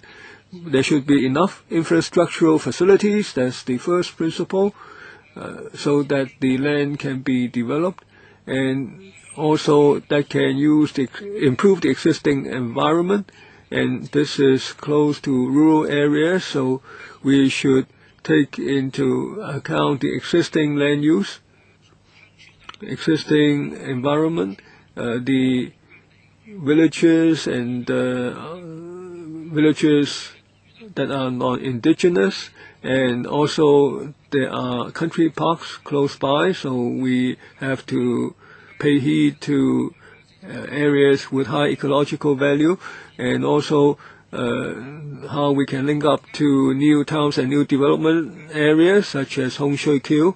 Now we started stage 1 engagement for 2 months. We are offering a series of activities for residents, stakeholders, people in the trades, and at the end of next month there will be a district forum. Thank you.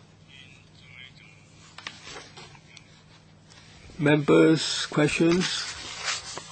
Now, because we have 2 other items of our agenda which are very important, so I propose that each member will have 4 minutes, including reply from the government, so try to be as succinct as possible. Next, Mr. Chen Ka-lok. The Civic Party welcomes the government offering stage 1 consultation on brown lands. Now, the Civic Party feels that we need to examine the potential of the land for development. So we have some questions. Now, reports say that this area is not near country park, so country parks are not involved. This has to be made clear. Also, the residences of indigenous villages, yet the government will not offer a guarantee that villages will not be affected. Now there are over 1,000 people who live there, and you do not offer guarantees apart from the indigenous villages. So does that mean non-indigenous non-indigenous villages will be affected? So is it a replication of the Choi Yun-chun incident? So we hope to avoid that happening again. Secondly, on the existing land use, has the government done some data gathering to see how many pieces of land or what area of land will be right now not in keeping with regulations right now? So in the future, when you resume such land, how will you deal with it? Have you considered the sums of money involved in such resumption? Now, also in your document, you mentioned some preliminary reviews received from the public. Now, I'd like to learn about the source of such views. Now, you are talking about stage 1 public engagement, so where do you get those preliminary reviews? Mr. Chen? Now, concerning the study itself, just now we mentioned that where it's within the study area and where villages have been existing for a long time already, mainly these are indigenous villages. So we are not examining such areas. We do not look at the villages themselves. We look at the villages. the nature of these villages, and also private residential structures will be affected. Now, although there are open storage, etc., yet there may be some residential structures among them. So in the future, when there's development, we can't rule out residential structures being affected. We will take that into account in our study. Now, on whether country park is involved, the planning department, please. Now, this study doesn't involve existing country parks. As mentioned earlier, are there non-compliant developments within the area? Well, I am sure there will be irregular uses. Now, under town planning ordinance right now, the town planning board can instigate procedures for prosecution and investigation.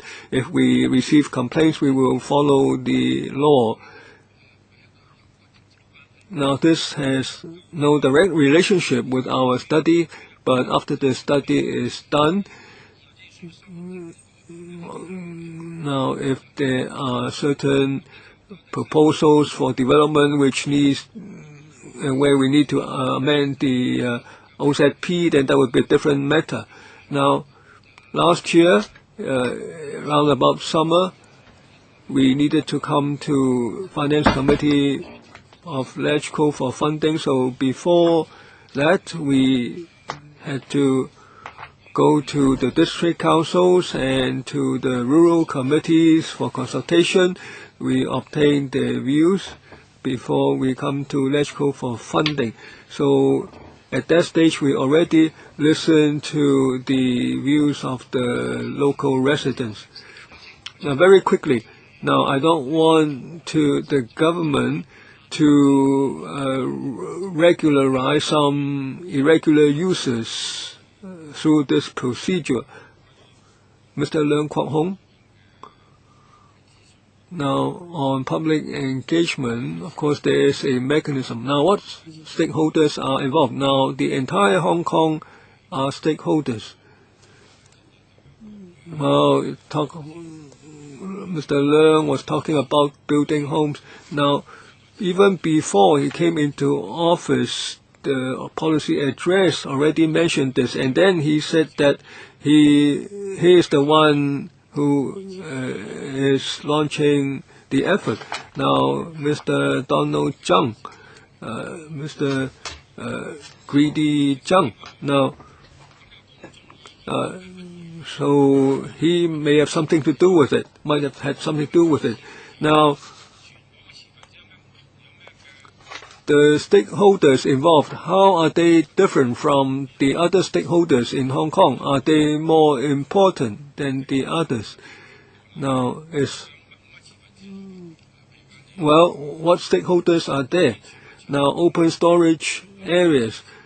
Those who rented these areas are not the stakeholders. It's the people who rent them out that are the stakeholders. Also, agricultural land. How can you consult the stakeholders? Those who are farming the land may not be the real owners. They may have rented the land for farming. You should learn from the experience of anti-northeast development and do a better job. And also, with regard to the ratio of public and private housing, that there are diverse views. Of course, the manifesto of C.Y. Leung says he is going to tackle the housing problem.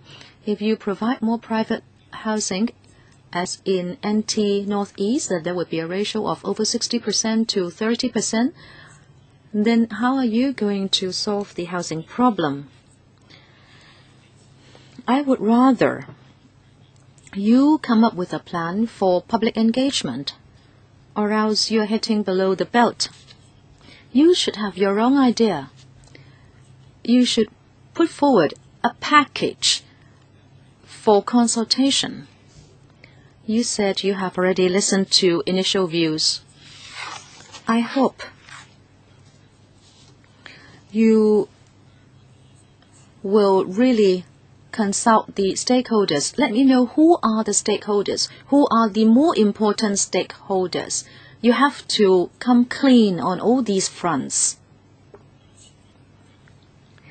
Who are those who should be in a position to speak but who are not given the right to speak?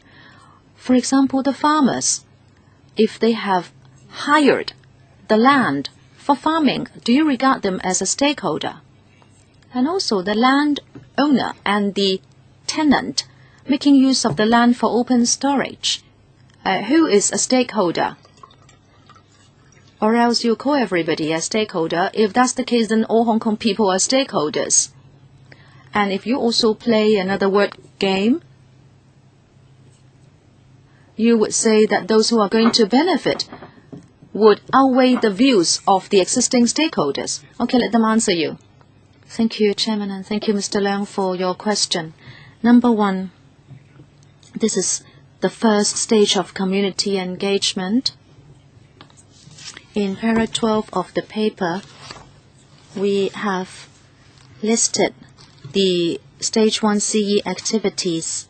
Mr. Leung mentioned different stakeholders, and they have already been included in our plan. We will mount roving exhibitions and publicity and displaying information by PDs, vehicles, etc., to inform all residents of this study and the community engagement. And like other public engagement activities, for planning and development, there will be a website to gauge the public's views, and also there will be community forums to allow the public to express their views. As to the ratio between public and private housing, this is also a topic we should explore into. In the study, after the Stage 1 CE, according to views collected, we will do some initial technical assessment in order to come up with an initial ODP, and then we will get on to Stage 2 CE. Right, thank you. Deputy Chairman, thank you. The study involves 150 hectares of land. I'd like to know whether you can give me more figures. How many of them are zoned land for agriculture and under farming? As the paper says, the brownfield land is now used as industrial areas or open storage and warehouses, etc. We are starting Stage 1 CE. Even if we will eventually have development here, it will be a long time away. Let us not delve into why brownfield land is used in such a haphazard manner. Some of it might have been very good farmland, but now it is not possible for people to farm on that kind of land. Rather, we should try to consolidate land use. If eventually there will be development, it will still be a few years away. And now you should face up to the problem. It is not that you will just plan for development and that's the end of the issue. There is still some time in the interim. Before we have long-term development, what are you going to do to improve land usage? You cannot allow the land to be used that way. I don't think it is a very good thing for the land to be used that way. And it is important to engage the public. But it should be an effective kind of engagement instead of conducting many rounds of engagement. That is the major issue. I like to raise these points for the administration to look into. Or else, as I said, who are the stakeholders? Can you really gauge their views? Instead of just telling us how many rounds of consultation you have conducted, you have to learn from your experience in previous consultation exercises. Mr. Wong or the DS? Mr. Wong? I'll answer the first question. The development potential area measures 200 hectares, and they are the colored sites on the map. We have seen that about 7%, 14 to 15 hectares would be active agricultural land, so not too much. Second question. We do statutory planning in order to control land use. We hope that by way of effective statutory planning control, we can take care of illegal uses and also supervise authorized uses, so the environment will not deteriorate. Number 3, public consultation. It has been well said by the speaker that every time we'll learn from experience of the last exercise. Consultation can always be improved. We have taken note of the experience of consultation on NT Northeast. Can I follow up, please? I'm not really talking about control, but helping the people without prejudicing long-term development. Local economic activities can be assisted so as to put development on the right track and also to create jobs in the interim. Okay. We have heard you. We can think about that. Mr. Lo Wai Kok, thank you.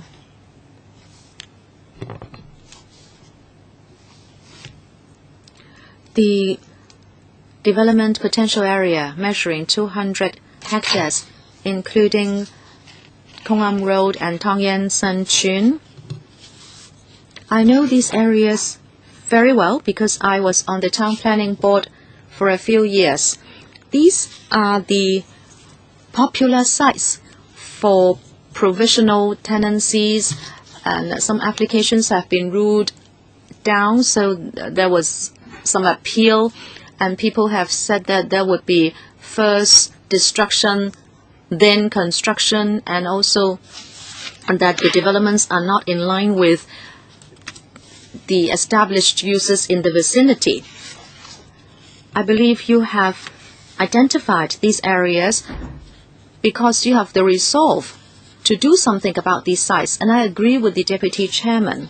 47% was used by open storages, rural workshops, and warehouses. These are the usual applications we received at the Town Planning Board. If there are these usual uses, that goes to show that they are necessitated by economic activities. Just like at a panel here in Letchgo, we have heard the difficult operating environment of the logistics industry in Hong Kong. There is potential for development, but then there is no space. Now that the CE will be for 2 months, I think Mr. Leung Kwok Hong has asked a very realistic question. Who are the stakeholders? Even if the Hong Kong public who have no relationship whatsoever with the area, they might be concerned about the overall environment, and they are stakeholders as well. I think after 2 stages of CE, I would very much hope that you would show the resolve by putting forward long-term development planning. As I said, these uses would be necessitated by economic activities and how they can interface with residential and perhaps even agricultural development. This will be a challenge, and I also like to raise this point. You say that you will respect existing private land ownership and minimize land resumption. I think this is only a kind of positive thinking on your side. You say you want to minimize land resumption. You know our chairman is from the New Territories and he knows this very well. You would like to have a win-win situation, but by having this slide, it may show that you lack the resolve to do something resolute. You would like to have new development, but then you want to minimize land resumption. It seems that is not a possibility. Thank you. DS? I'd like to respond to the last point first, and the PD can supplement.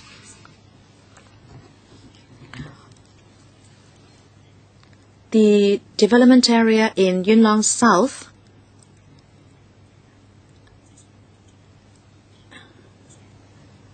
is one of the topics for the study being undertaken. In the PDA, 85% of the land is in private ownership. The title is very complicated, and we will have to study into the future implementation mode very carefully. On the one hand, we have to see whether the development potential of private land should be expounded, but then there will be also Chou Tong land involved, and we really have to solve the problem if development should occur. As for the logistics industry, can I defer to Mr. Wong? We have conducted initial studies. In the area, 47% is now used as open storage or workshop, etc. In fact, most of them are temporary warehouses. And they are not the same as port backup area use. Most of the warehouse use can, in fact, be moved to more traditional and established warehouses and industrial buildings. As I said, the study has just started. When it is underway, we will also review land use and assess the situation where warehouse use will be phased out, and we will see what kind of economic impact there will be on the local area.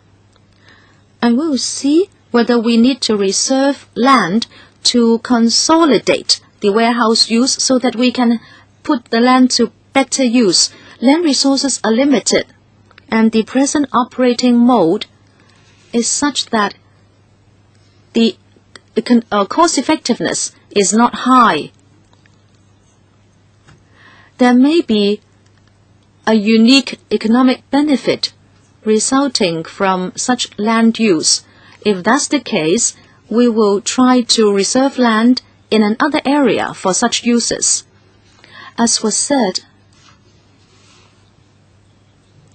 we will talk to the operators and factory owners to try to seek a deeper understanding into their views in this regard. Thank you.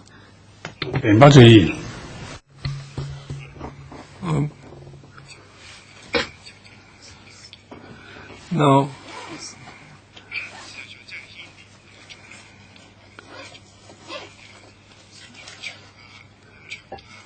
Stream 10. Now, a lot of types of land use are involved.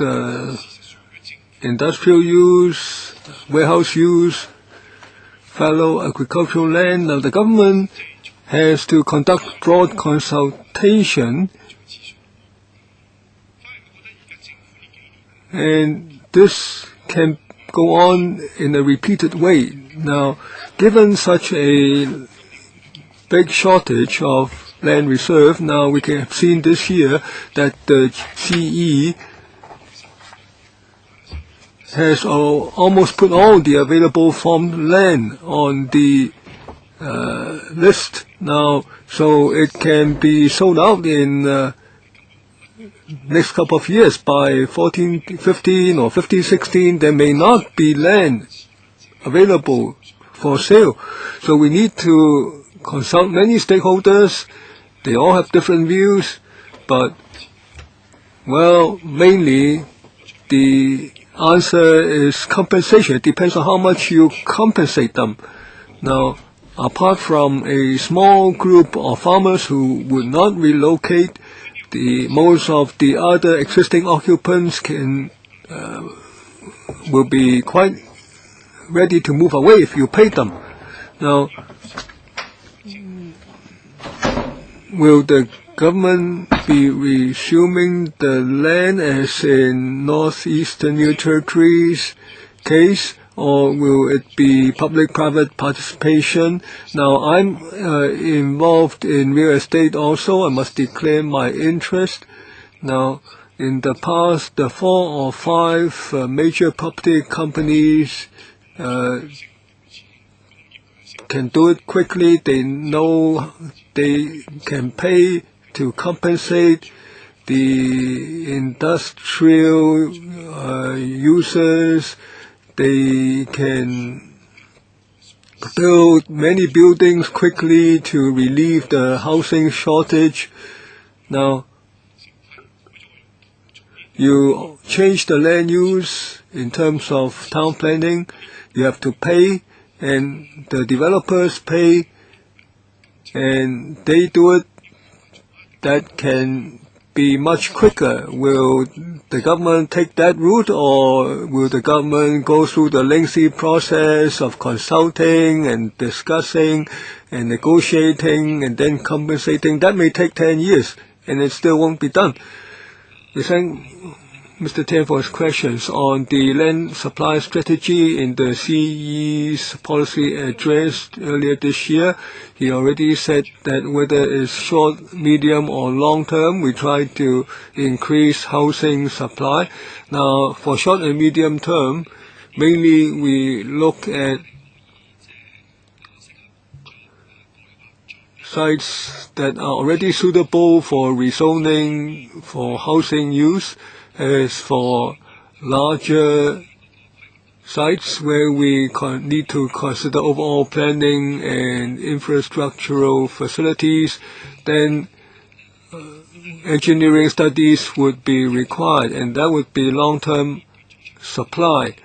So we try to provide stable amount of land for short, medium, and long term.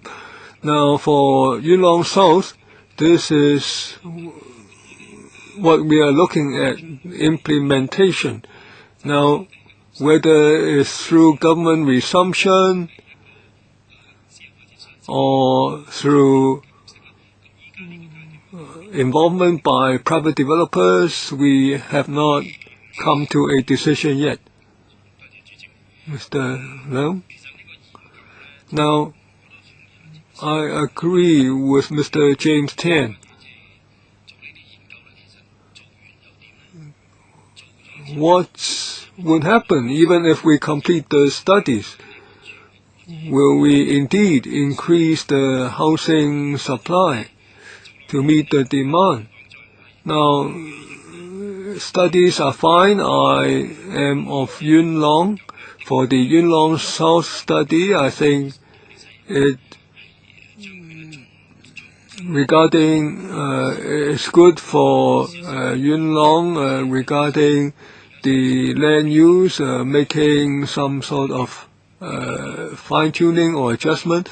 Now, but it takes a long time. It takes 4 or 5 years just for the planning process.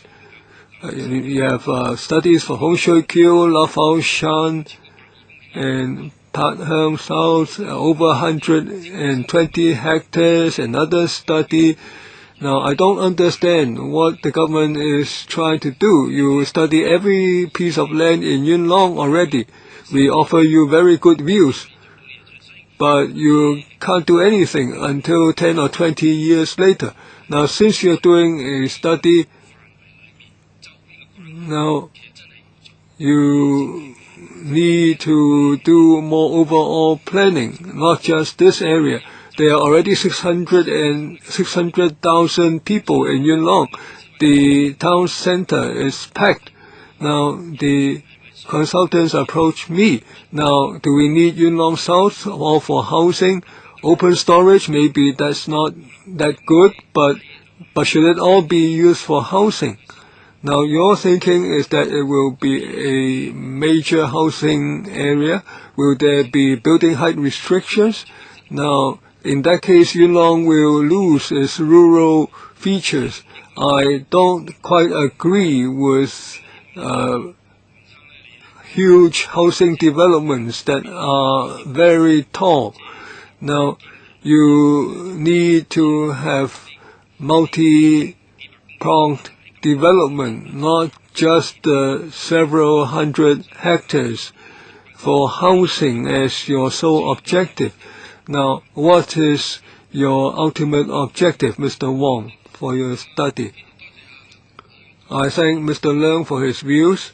Now, Mr. Leung touched upon the issues that will be dealt with in the last item of agenda today. We need to take a multi-pronged approach to find land.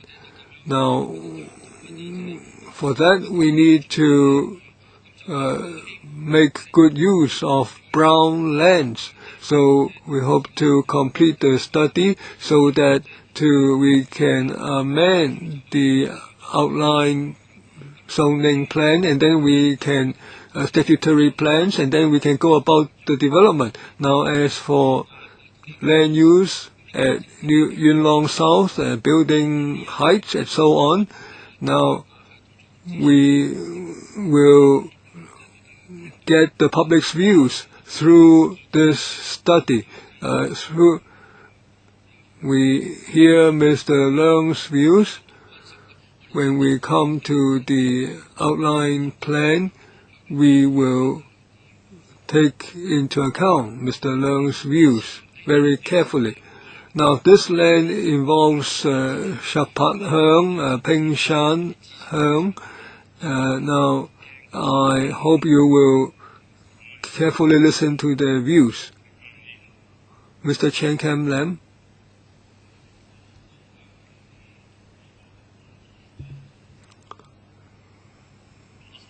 Now, I think our planning is too slow, and it's not very decisive at all.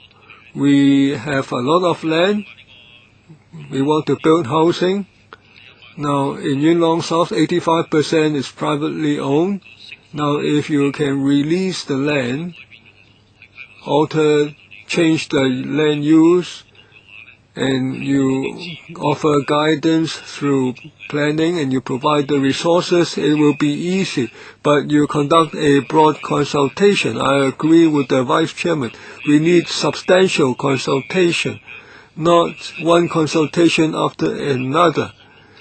Any person can come and talk, and then you have stage 1, stage 2, stage 3, stage 4, so nothing gets done.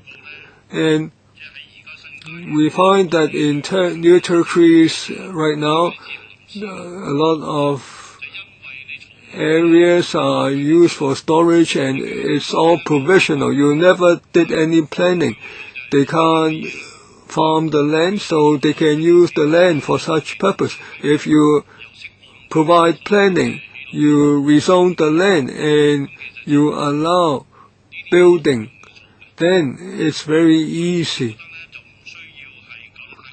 I don't think we need to make it so complex. Stage 1, stage 2. Now, stage 1 it begins in April. Stage 2, end of this year. We will have stages 3 and 4. That will wear on and on. So can the government move forward faster? And also, transport is not very convenient for this area. Now, if you can link up to the rail network, if you come up with a plan earlier, so that the local residents can consider them and think about it, That would be more practical. Otherwise, you say you are going to conduct stage 1 consultation, stage 2 consultation for people to draw what they wish on a piece of white paper. I don't think that's very helpful. I think they should move faster. Mr. Chen, any comments? What will be the outcome of this? I thank the member and the chairman for his views. Now, regarding our public engagement, we take on board Mr. Chen's views. We will try to make our public consultation, more focused and more smooth. Now, on the future development blueprint, that's what we are trying to do to speed up. We have stage 1 consultation, public engagement. At the same time, we will conduct technical assessments. Armed with these technical assessments, we can come up with a preliminary development outline plan. Now, in this area, there are quite a number of constraints. For instance, transport, drainage, sewerage. These are facilities which need to be taken into consideration. Only with these facilities can we release the potential of the land, and that's what we're trying to do. Now, Chairman, such a large site with many constraints, I think we should first get a consultant company or the planning department itself to do a basic planning study for people to comment on, where there should be higher density, where lower density, where there should be rail connections, and then the public consultation exercise will be more fruitful. Right now, you just leave it for people to discuss, and people do not have information. I also think that the government should have some idea how likely is it going to succeed. Now, it's like mango blossoms. There are many blossoms, but there is no fruit. You spend a lot of money on consultation and you come up with naught. You have northeastern territories being developed, Hong Shui Kiu development, Yuen Long South, Kam Tin, all these blossoms. But do they get implemented? How many of them get implemented? You talk about reclamation. Dr. Kwokaki. Now, Chairman, I have several questions. Now, first, the scope of the study, 1,560 hectares, but the potential development area, only 1,200 hectares. Now, there are 2 points. Now,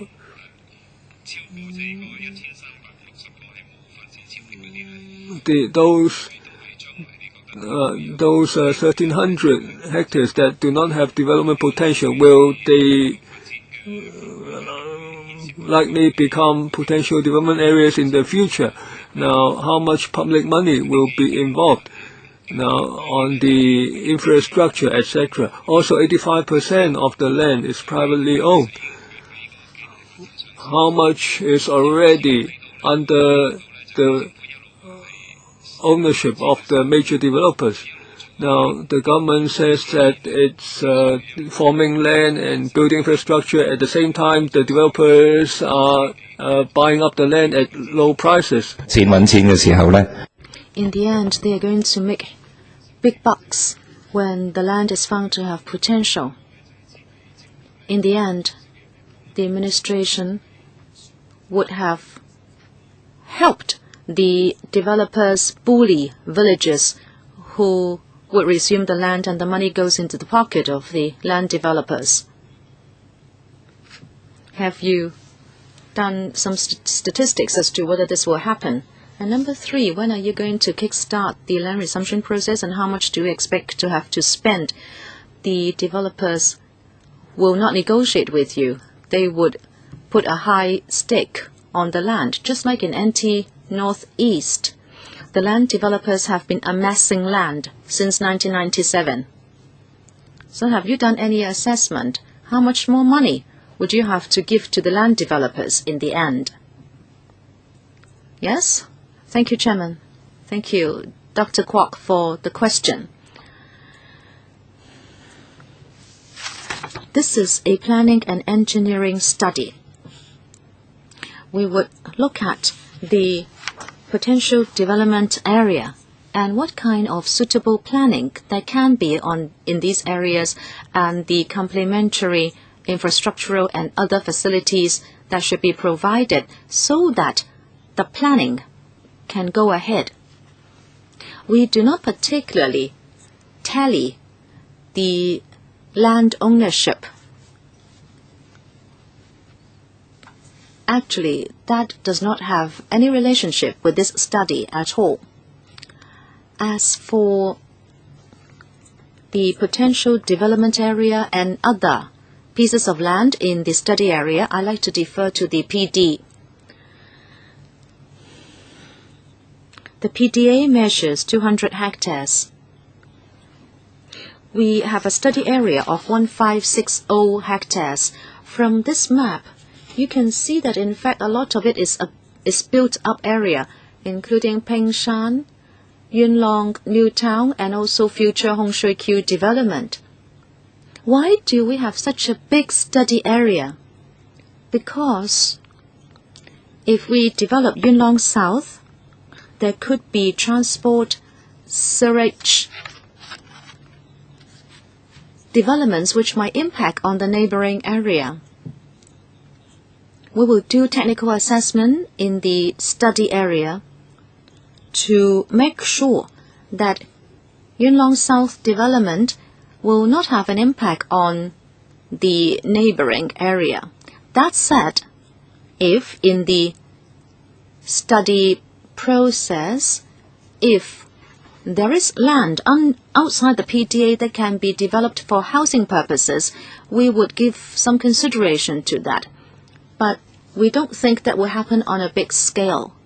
As I said, the major objective is to have a basis for technical assessment. Well, we don't want you to waste public money, because after all, this will yield no result. We want you to spend public money profitably. Well, yes, exactly, Chairman. Let me follow up. This is going to be a big study area. And the public money involved will be so much. I'd like to know how much you can save if you minimize the study area. The study fee should be about $23 million. That's the consultancy fee, $23 million. What if you minimize the study area, excluding the built-up area? Will we be able to save some money? But this is the overall study area. We have to do technical assessment in the entire study area, and the consultancy fee remains at $23 million. Well, I think we have dealt with this item because of time constraint. We hope the administration will consider members' views.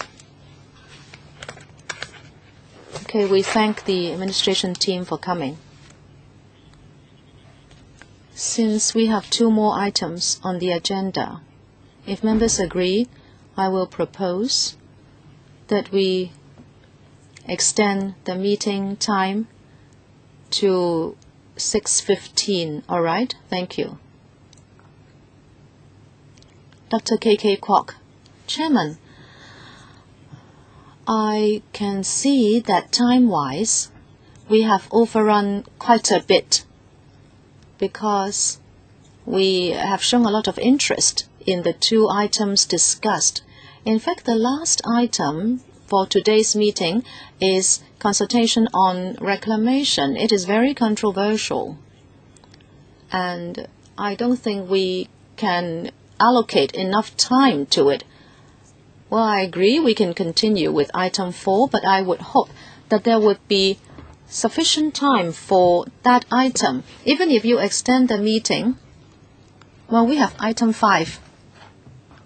We actually have a directorate post restructuring. Yes, exactly, Chairman. Would you consider having more meeting at the next meeting? Well, let us see how it goes. All right, let us see how things go. We go into item 5 now. Regrading of directorate posts in Development Bureau and its group of departments. The administration team is already seated. We'll welcome them. Can you walk us through the paper, please? Hi. Sorry, Chairman.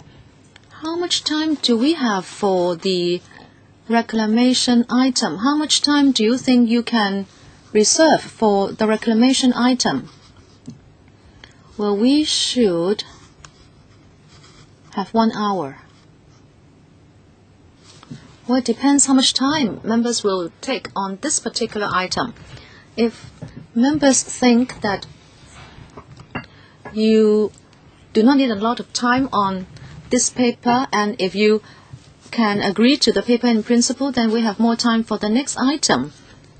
But if members think that you want to ask a lot of questions on this item, then there will not be a lot of time for the next. Chairman, look, I, for one, think that the item on reclamation is the most important one for the meeting. I hope we can have an hour on that. Well, I cannot influence other members in whether they would like to ask questions on this item. Well, we are going to have the meeting until 6:15. So are you saying that we should not ask any questions on this item? We have a big group at this meeting. I would not like to bar members from speaking if they have raised their hands. I agree with you. Let us get on with this one. Let us see whether we have enough time for the next one. If we can carry on, let's do it. If we cannot exhaust our discussion on the next one, then we can have another meeting. Well, I can give my questioning time to Ms. Sit Ho.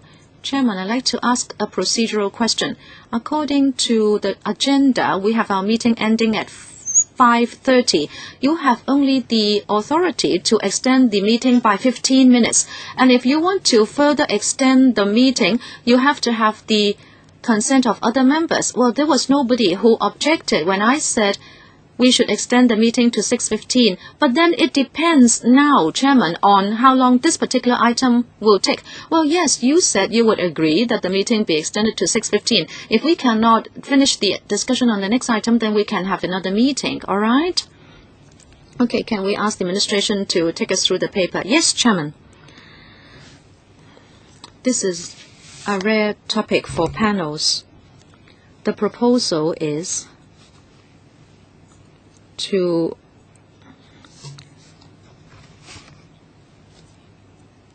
turn 17 multidisciplinary posts in the Development Bureau into designated grades or single disciplinary grades. By multidisciplinary, it means, for example, it is an engineer post, but surveyors and architects can also fill that post, and we call that a multidisciplinary post. We would also like to regrade 5 of these 17 posts. By regrading, I can give you this example. It was supposed to be an engineer post, but I like to turn it into an architect's post, and we call that regrading. The proposal will not cause an addition to the total number of posts, that it will be cost neutral, and we have completed our consultation of the professional grades, which have given their support. But since it has something to do with directorate posts, we have to come to LegCo for consultation. In fact, after consultation, we have also completed the regrading and restructuring of the non-directorate posts. These are the 17 multidisciplinary directorate posts. The first 7 have to do with the works branch. All of them are assistant secretary posts or D1 posts. You can see that these are supposed to be chief engineer posts, but they are multidisciplinary posts. In other words, other professions can also take up the posts. And we propose that the yellow ones, the 3 yellow ones, would be restructured into 1 chief geotechnical engineer and a chief electrical and mechanical engineer and also a chief architect. The other 4 will be redesignated as designated posts instead of multidisciplinary posts. Secondly, in the planning department, we have 2 chief town planner. It was supposed to be a CTP post, but we now propose that one of them should become or be restructured as a chief engineer post. In the CEDD, there is an assistant director post at D2. It was an engineer post, but now we would like to restructure it into a government geotechnical engineer post. And the other 7 are at the E&MD. These were supposed to be chief E&M engineers and other posts relating to electronics and E&M. They are D1 posts. Now we would like to restructure them into designated posts. In other words, if it is an E&M engineer post, then only E&M engineers can fill those posts. Why do we want to do this regrading exercise? This is because for a period in the past, these posts were created at different times. At first, there were not too many such posts. Because in the Development Bureau, there are different policies to be enforced. And the rationale was that these are to be multidisciplinary posts so that when it is necessary, different professional expertise and experience can be brought into the Bureau. But as times change, there are many more such posts, and the filling of posts has become time-consuming because whenever a multidisciplinary post is vacant, first of all, we need to look at all the relevant grades and do a selection process to identify suitable candidates. And then, at the Bureau level, we have to do another selection process. Since multidisciplinary posts do not belong to any particular grade, it is difficult for the grade management to come to grips with when the vacancies will arise, and it's difficult for human resources planning. And sometimes it was not possible to find a suitable candidate to fill these posts. And as things have developed, we should not just look at whether the posts are multidisciplinary. We believe we should try to set up a stable multidisciplinary workforce, meaning we should have a team comprising the different disciplines. We think that is better, and that is why we'd like to regrade the multidisciplinary posts into designated posts. As I said, there are 7 multidisciplinary posts in the Development Bureau, and 3 of them would become a CA, a CE&ME, and also a CGE post. And the other 4 CE posts would also become designated posts, so that the head of grade will be able to plan for human resources strategies and deployment power, and also do training, and also tackle promotion and other human resources planning as well.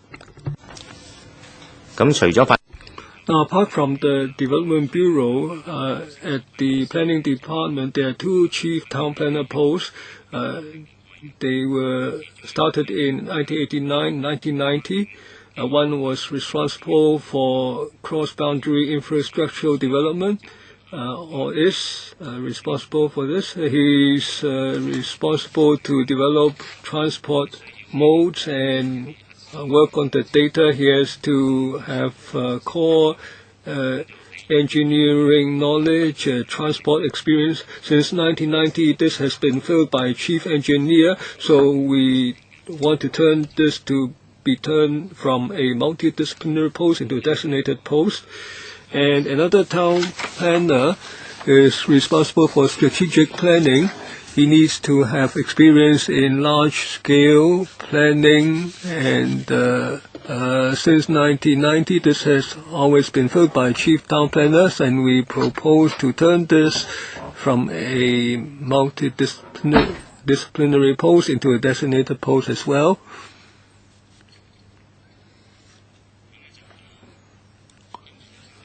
And also, we mentioned at CDD there is an assistant director post. Right now at CDD there are 3 assistant directors. The department has mainly 2 grades. One is civil engineers, the other is geotechnical engineer. There are 300 posts in the earlier grade and 200 in the latter. Now the 3 assistant directors, they are all civil engineering grade. Now we feel that 2 different grades are involved, so one of the assistant director posts should be changed from civil engineer to geotechnical engineer. It will be more appropriate, so the one of these posts will be turned into geotechnical engineer post from civil engineer. Finally, EMSD. Since the Works Development Operations Fund has been established, there have been 7 multidisciplinary posts for electronic engineer, mechanical engineer, and building service engineers. Now, when these MD posts were established, the purpose is so that the staff can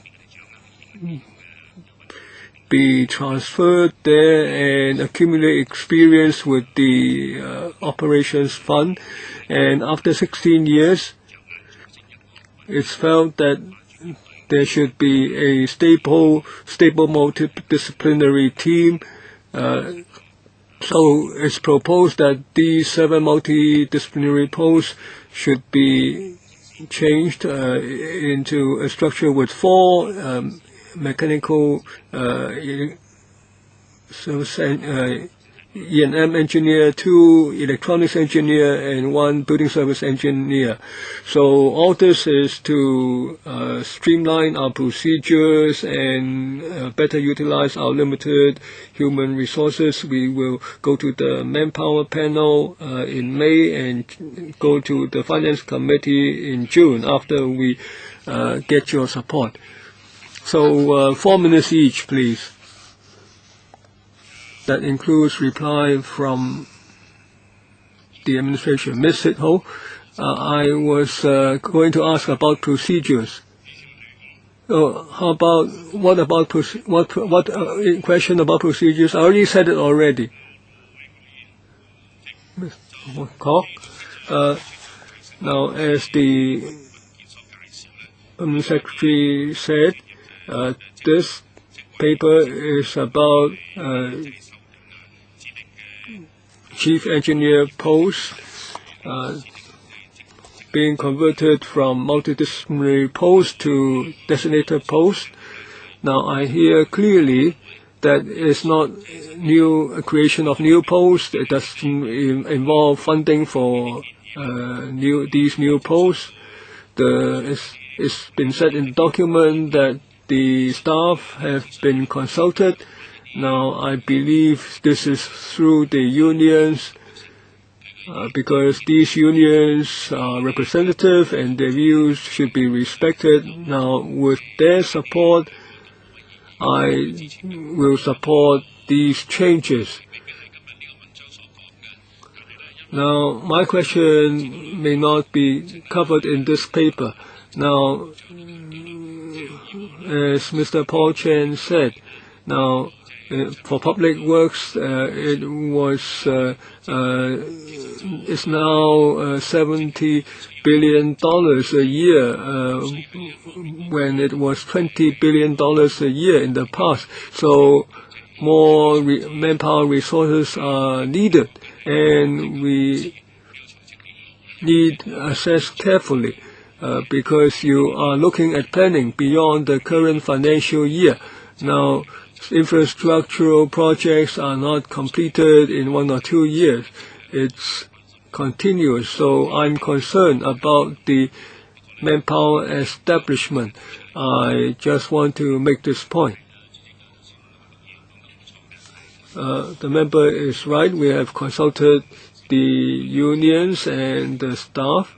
Now, on the volume of work, every year we review our manpower resources, and we will continue to do that.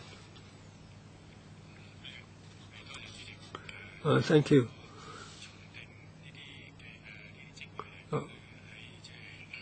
Thank you, Chairman. Now, on better utilization of limited manpower resources and enhancing manpower planning, I am basically supportive, but I'd like to ask the planning department. There is a post now. It will be a chief engineer. Now, how will you recruit for that post?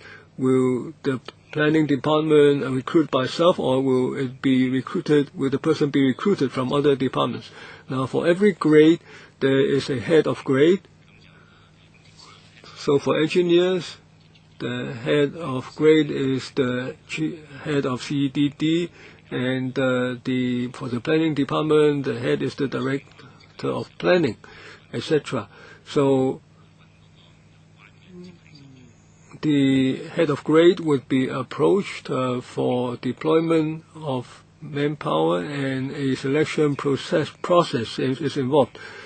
Now, can it happen that, say, at the planning department, it's all planners, so you redeploy one person to go there? Maybe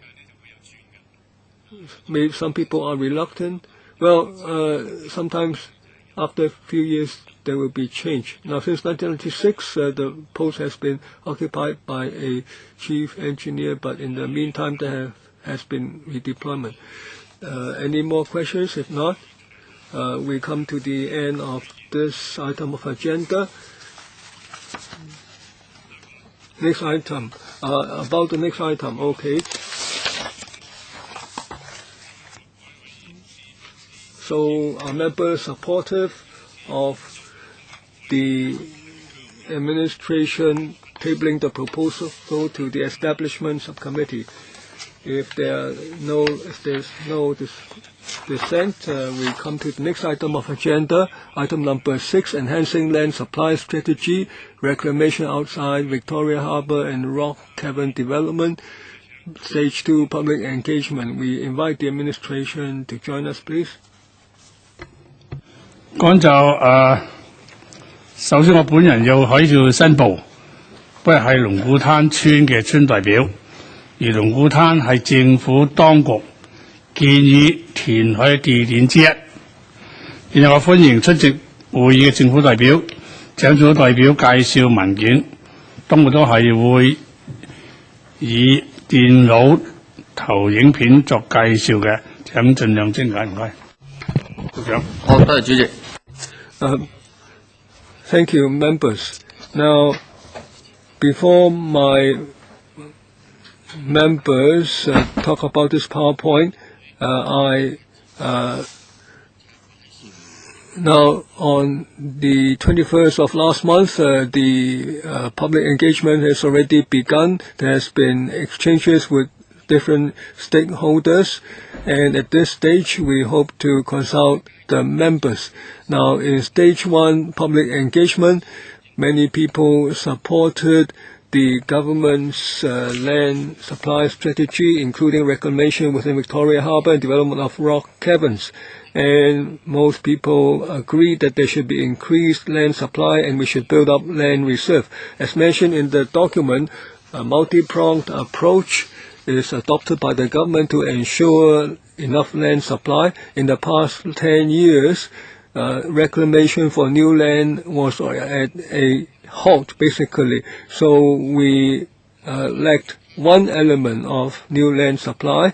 As for other proposals, there have been challenges and constraints. So we come up with a quite serious shortage of supply.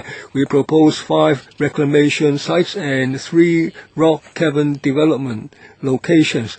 Now, the document provides plenty of information. Now, I next ask the Director of CEDD to give us a briefing.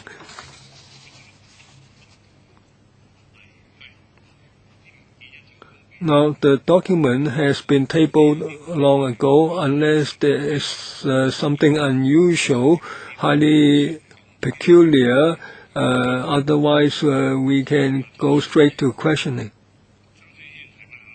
Okay, allow more time for questioning. Okay, Mr. Chen Ken, and then Kwok Ha-ki and Sid Ho, and among others. Now, Chairman, now we see that there is a rather tight supply of land. If the government builds more reserve to solve the housing problem, I am in agreement.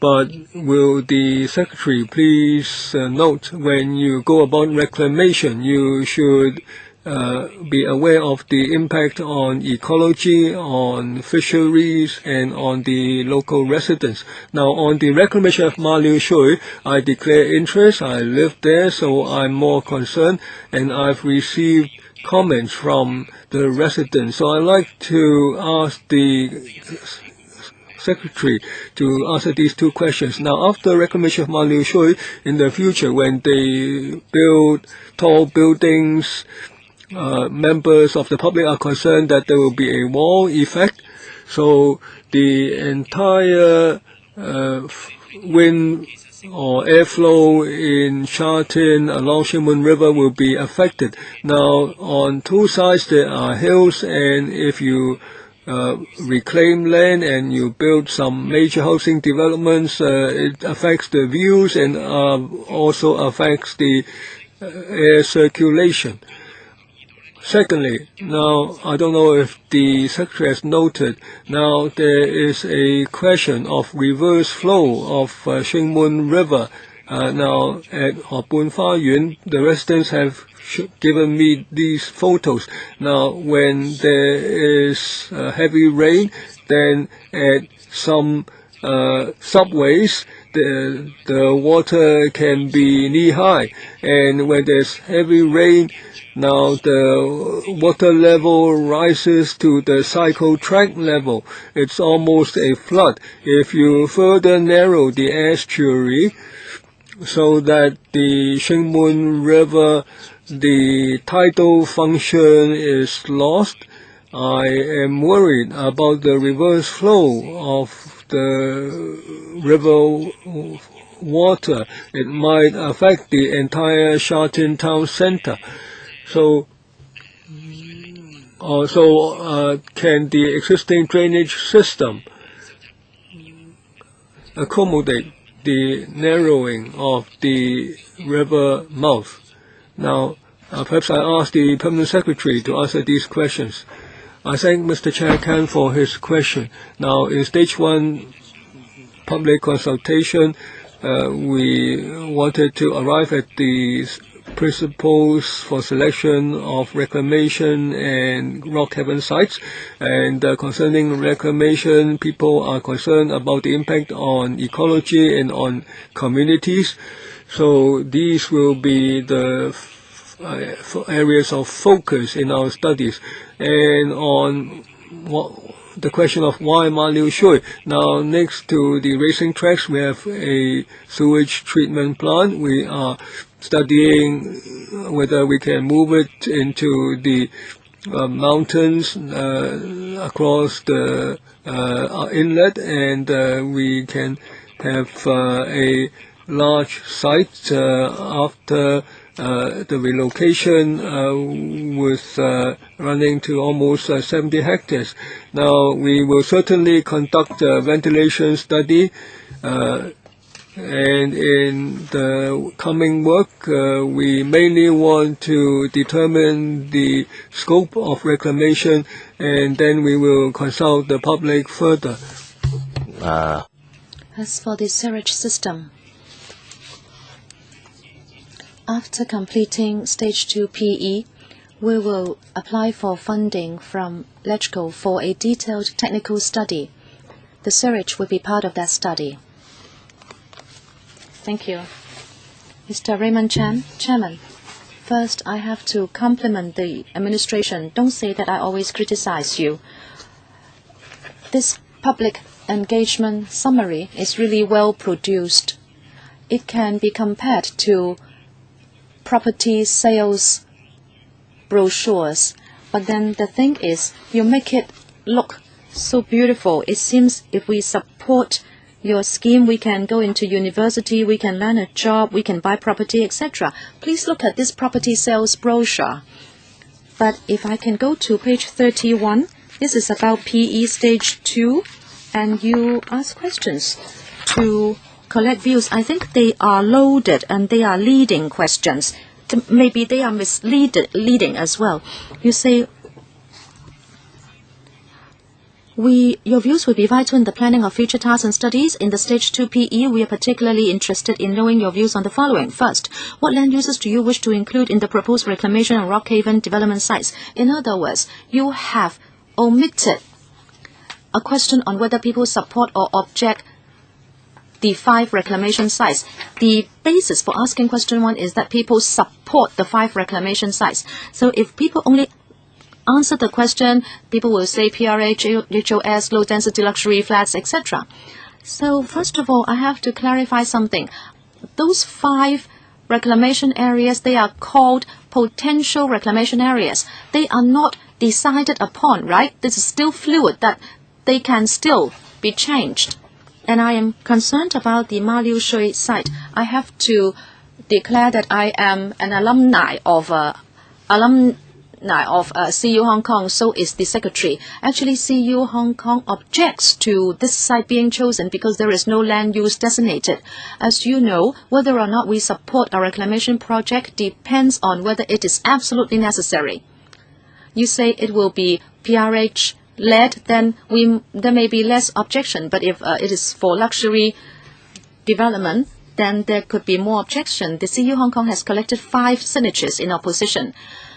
I understand this is just to increase land reserve. This is in para 17 in the paper. First, land is reserved for possible use in short term, and secondly, reclamation site earmarked for the medium term, and then thirdly, a reclamation site can be earmarked as a long-term land reserve. Which type does this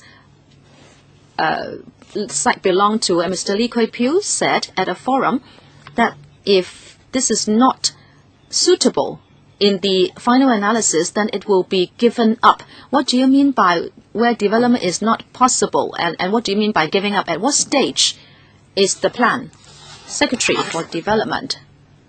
This Stage 2 PE has this final objective, and that is to propose these 5 chosen sites for the public's views to be expressed on them, and possibly to take on board the public's views. As my PS said a moment, we could then come back to LegCo for funding support for detailed technical assessment. And if reclamation indeed takes place, to decide on the area of reclamation. And when we conduct the detailed technical study, if it is found that it is not feasible, then we will let members know. And this takes me to the first question asked by Mr. Raymond Chan, whether these 5 sites have been decided upon. Well, that would depend on the results of the detailed technical assessment study. If Mr. Chan, you think there are other sites that should be looked at, we welcome your view. Thank you. Mr. KK Kwok. Chairman, land is seriously lacking for housing development. We should explore all ways and means to do it.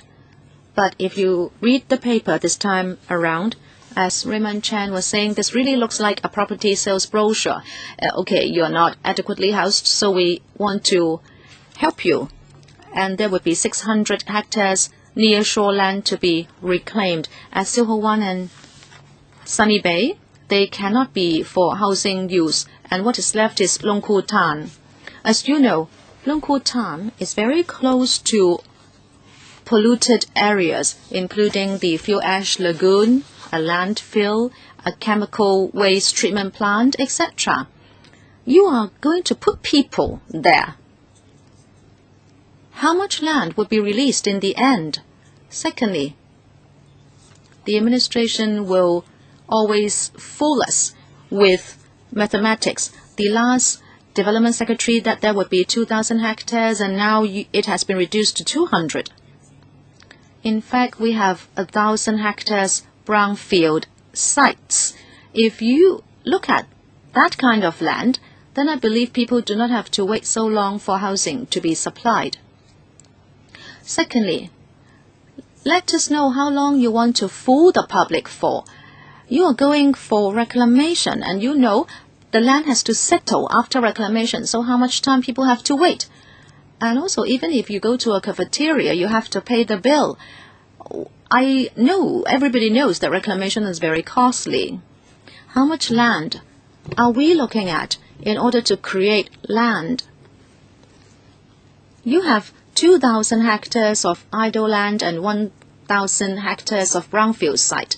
Why do you not use that kind of land instead of using money and taking people nowhere? People may have false hopes because most of the land created will not be for them. In Malaysia, of course, you would look at the site and build luxury housing, but how much of that will be used for public housing? Thank you, Chairman. Some sites, for example, Sunny Bay, may not be suitable for housing development. It may be for other uses. But supposing Sunny Bay would be for commercial or other uses, then some facilities can also be put there, and to a certain extent, land can be freed up in the urban area for housing purposes. So we cannot just look at one side. We should adopt a macro angle. Secondly, brownfield sites. We thank KK Kwok for mentioning this. Actually, in the Yuen Long South consultation, a lot of the land will be brownfield sites. In Hong Shui Kiu development, 250 hectares of the land will be brownfield site. However, we cannot just build housing on a brownfield site. Sometimes it is not feasible. We need infrastructural development to complement housing, power supply, transportation, water supply, etc., etc. Even if we go for a brownfield site, we have to plan the development taking into consideration the entire area. People should be able to live and work there. There should be commercial uses, and it should be a self-sufficient community. Whether it be Hong Shui Kiu or Yuen Long South, we think along those lines. As for land lying in waste, Chairman, actually we explained to members many times before that in fact we do not have that much idle land. If that's the case, I would have put them in the application list so that we can sell it off. Rather, according to OZPs, we will look at the land available. Sometimes the land is in the shape of a narrow strip, and sometimes it is a back lane that cannot be developed. We have already taken stock, and all the land that can be used for housing have been included in the application list. What about the dollar sign for each hectare that will be produced in this project? The cost will not be higher than working in NDAs. Maybe the PS can explain. Will it depend on the area for reclamation, whether it is near shore and what the water depth is? But roughly, for every meter square, it would be from $5,000 to $12,000 or $13,000. But on land, if we go for land resumption, etc., it could be from $12,000 to $23,000 for each square meter. That is for land resumption. In rural areas, yes. Ms. Sito? Thank you, Chairman. This paper is for reclaiming 2,000 to 3,000 hectares of land, including artificial islands. I was afraid that I would do my sums wrong. So I looked up the information on the internet. It seems 100 hectares would equal 1 square kilometer. We are embarking on a very large project. For whom? For what purpose? Because we are going to destroy the environment. The entire Hong Kong Island only measures 78.4 km square, and we are talking about creating a quarter to 1/3 of Hong Kong Island's area. On Hong Kong Island, we have a population of 1.3 million, or 20% of the total population. What is our population policy? All along, the birth rate in Hong Kong, or fertility ratio, has been falling.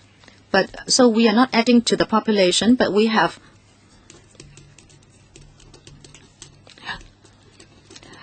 150 one-way permits every day. So we have increased our population from 6.5 million to 7.3 million starting from 1997. People come here for family reunion, but do we have to carry on with the 150 one-way permit policy every day?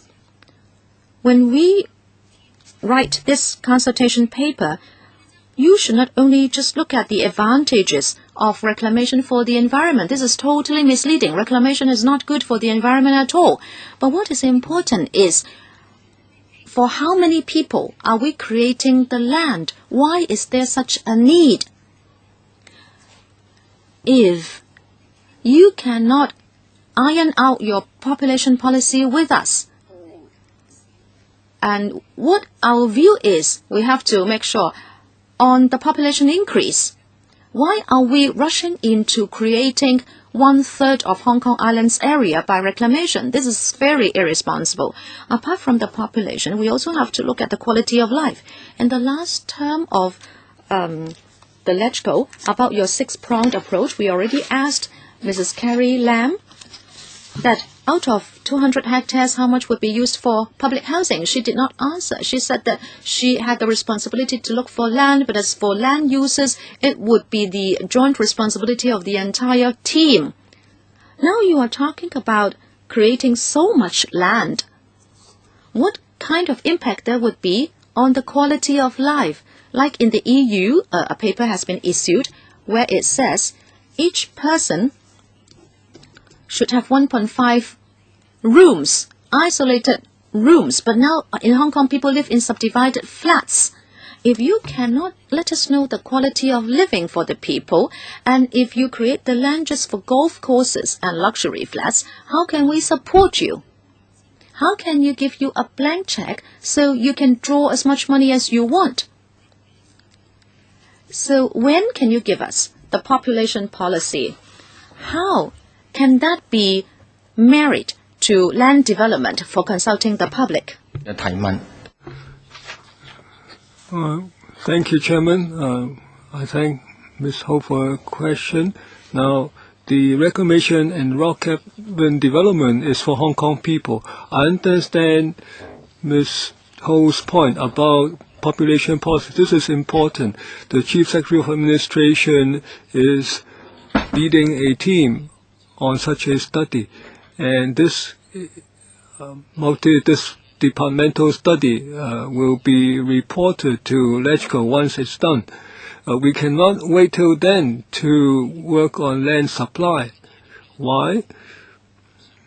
We see many Hong Kong people, quite a few, living in subdivided flats. We have over 220,000 families waiting in queue for public flats. We have to supply land for 20,000 private flats per year. We lack space for elderly homes. What I mean is we are very short of land right now. If you add all the shortages together, it means we have to develop a lot of land. Every 10 years, our populations increases by about 500,000, almost a Sha Tin new town. Now, reclamation is part of long-term planning. We need stages of public engagement. We need to do technical studies it takes 10 years almost for land to be available for use. So we hope that members will support the stage 2 public engagement so that we can have funding, we can have in-depth study on choice of site, on the scope of reclamation as supported by the public. I will be in the second round, hopefully. Maybe not enough time. Mr. Chen Kam-lam. Now I think we are very much short of land in Hong Kong. The population has increased by quite a lot in the past decade. We need to be pragmatic in looking at this. When we talk about having to develop northeastern new territories, we can't say it will become a back garden for the millionaires in Shenzhen. We want to develop Yinlong South. People say that the land resumption will benefit the big developers. When we talk about reclamation, they say we are wasting money. And that means we don't do anything. And now you talk about population policy. That's even more distant.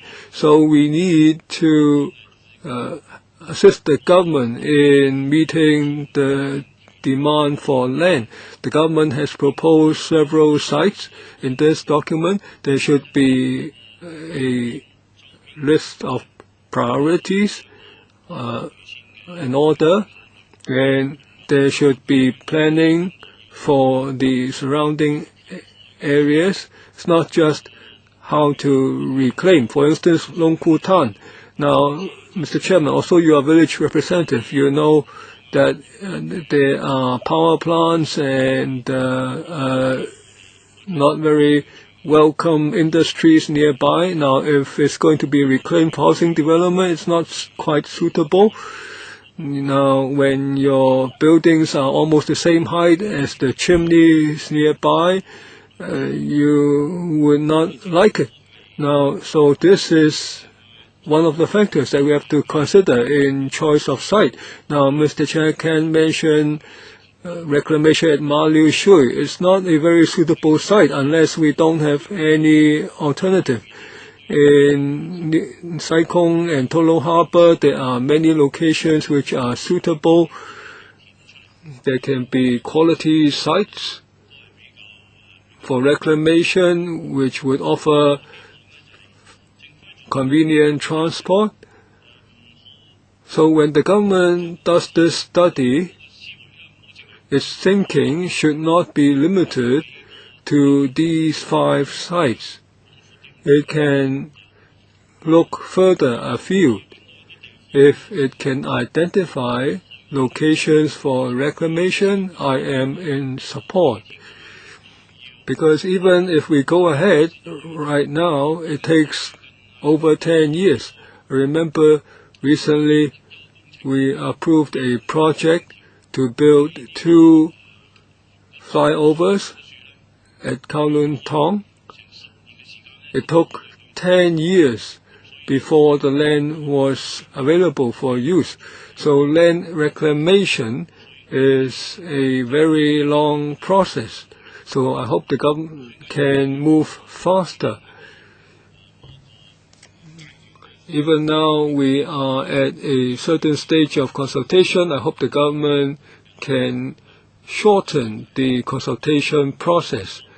Otherwise it will just drag on and on.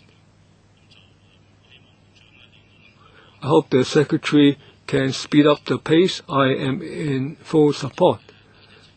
Chairman, I thank Mr. Chen Kam-lam for his views. We will consider them carefully. Next, Dr. Fernando Cheung. Thank you, Chairman. It's a very large-scale reclamation. The government says it's not very clear about the objective. In any case, there will be a shortage of land to meet population and housing needs. But how much will the population increase? We are not sure. You're talking about population forecast for 2039. Several years ago, the 2010 forecast was 8.89 million. At 2012, it became 8.47 million. In 2 years, there was a difference of 420,000. Now, the Secretary said that there was an increase of approximately 500,000 over 10 years. Now, your error is quite a number of years. You are reclaiming blindly and you claim a need for the future. This raises doubts. Men should respect the environment. We have to coexist with the environment. We should respect all forms of life in the sea. We should try to protect them. We shouldn't just say we will damage the environment and then look at our needs in the future. I don't think any government is so blind in other parts of the world. So you want our support for reclamation at these locations, including Ma Liu Shui. Local residents and the university oppose that. And Sunny Bay and elsewhere, many of them are of ecological value. And we're talking about Chinese white dolphins. This is where they show up and inhabit. So why do reclamation and then consider the use? Now, only 20+% of the land in Hong Kong is used. Now, a lot of land is lying idle. People may have different estimations, but they add up to quite a lot.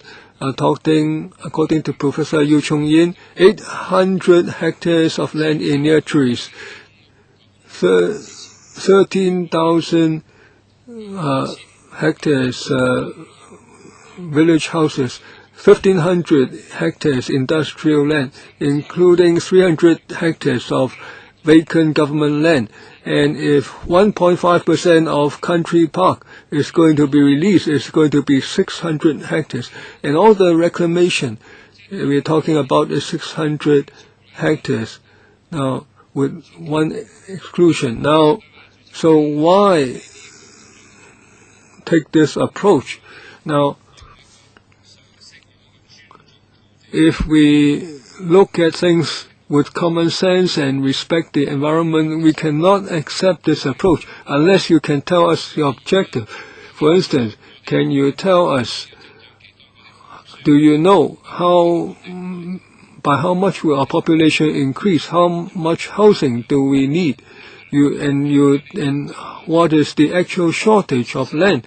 If you just say we reclaim now and then we will see by then where the shortage is, we don't agree with that.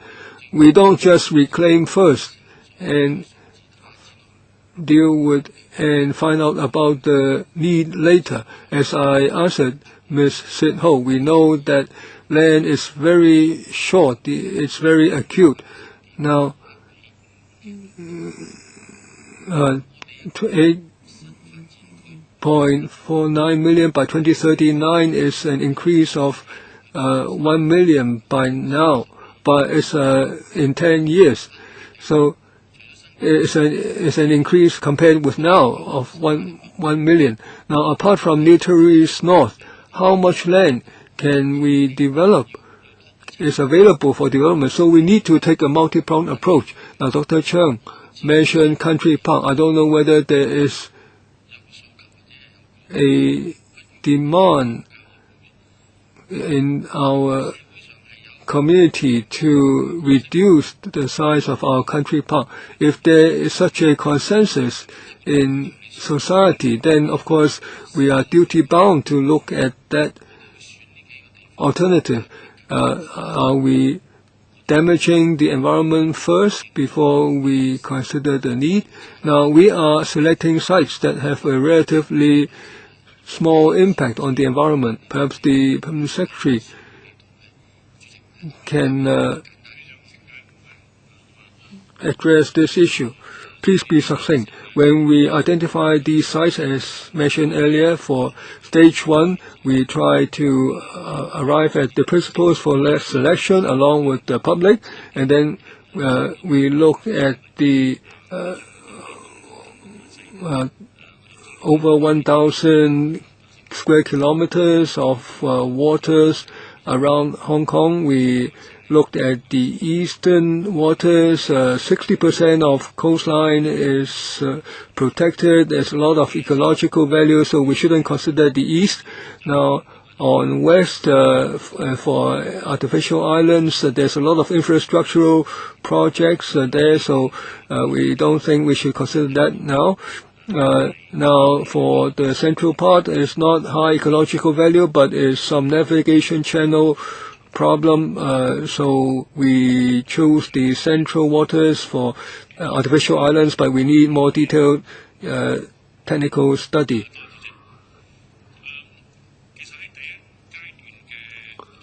Now, in stage 1 public engagement concerning the strategy for reclamation, at the time there were 25 sites.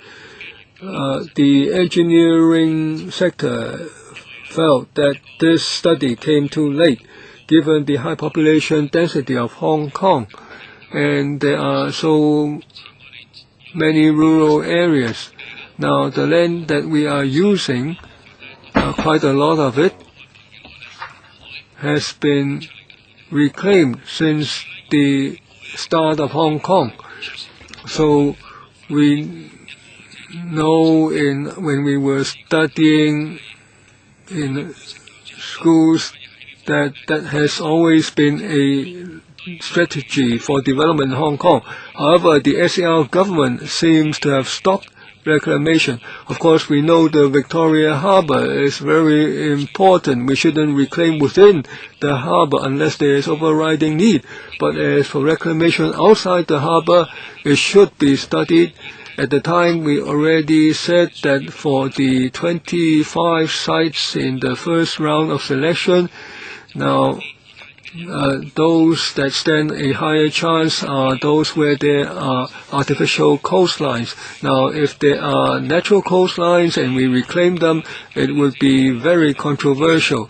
So I understand the rationale of the existing sites being proposed, and we know that they meet the need of sustained development. Now, in public engagement, we are trying to gather more views. We are not saying that we make the decision right now.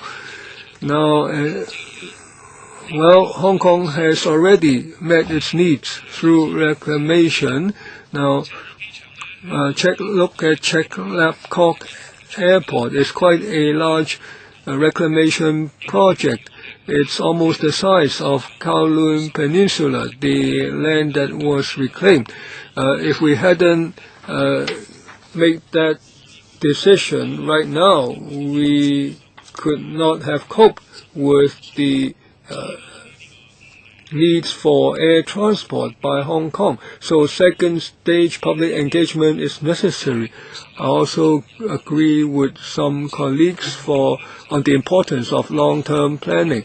Now, I made the criticism before that we lack long-term planning on policy, on land, on our industries. So we lacked a long-term development plan. It's precisely because of that we need to catch up and make up. Now, if we delay in our effort to make up for this lag, I think Hong Kong will end up nowhere. So stage 2 public engagement is necessary. Now, as for Ma Liu Shui, just now the PS said that eastern waters are of high ecological value and not suitable for reclamation, but I understand Ma Liu Shui was selected in part because the sewage treatment plant would be moved to a rock cavern, so the land would be vacated for expansion. Now, if that's the thinking, I think that's quite acceptable. Of course, we need to meet the needs of the local residents, so that's why we need the public engagement, phase 2. We have 15 minutes left. Now, there are 4 or 5 members waiting in the queue. I hope your questions can be as succinct as possible. Mr. Wyckoff, concerning the plans for the eastern part. An answer, please. In the eastern waters, apart from the ecology, the water is quite deep. If reclamation takes place there would have to be a lot of infrastructural cost involved. That is why we believe the few sites chosen would be more suitable. As for Ma Liu Shui and its future development, the views of the local residents have been heard, and we will be looking at those. And when we do our planning, we will do what is suitable. Thank you. Please try to make the best use of the time. I will draw a line there. I have no power to further extend the meeting. Chen Kin-po. There are 5 near shore sites and also in the central waters. I have always thought that while we protect the environment, we should not prevent reclamation from creating land. In fact, if you look at Singapore and Macau, they also reclaim a lot of land. A quarter of the land of Singapore has been created by reclamation, much more than in Hong Kong. And they do not suffer from environment pollution. So I think the direction is correct. It is just that there is not the public support you need. So what are you going to do to secure public support? I think the residents only want to look at the benefit, especially the local residents. Try to be transparent. For example, what kind of housing are you going to provide to them? You have to communicate better with them. Secondly, the so-called artificial islands. I think that is an excellent idea because it will not affect the shoreline. It will not be subject to a lot of development constraints, and it can create a lot of land, and I believe there will be less opposition compared to the 5 nearshore areas. And different facilities can be developed. You can even create a new town there instead of just looking at putting obnoxious industries there. Many people, therefore, will think that this is a great opportunity for Hong Kong's development. For our next generation, I hope you will act boldly. My question is, apart from fairway and other worries, I'd like to know what are the pros and cons of having artificial islands. I'll ask the peers to answer the question on artificial islands. Thank you, Chairman. As Mr. Chen Kin-po said, artificial islands have their own advantages. As I said, there is the greatest potential in the central waters, and we are not only looking at one artificial island, but actually we'd like to look for a few sites for artificial islands to be created in the central waters. There is a lot of development potential because there is no constraint at all. As Mr. Chen Kin-po said, we can use it for housing or commercial purposes, and we can also move leisurely facilities to the artificial island to free up land in the main area. And in the central waters, if you look at the chart here, it is close to the port operation of the container port, and also there are fairways. The white part are berths. We have to look into all these. We have to conduct further studies in order to decide where the artificial islands are. If there is no follow-up question, Ms. Elizabeth Quart.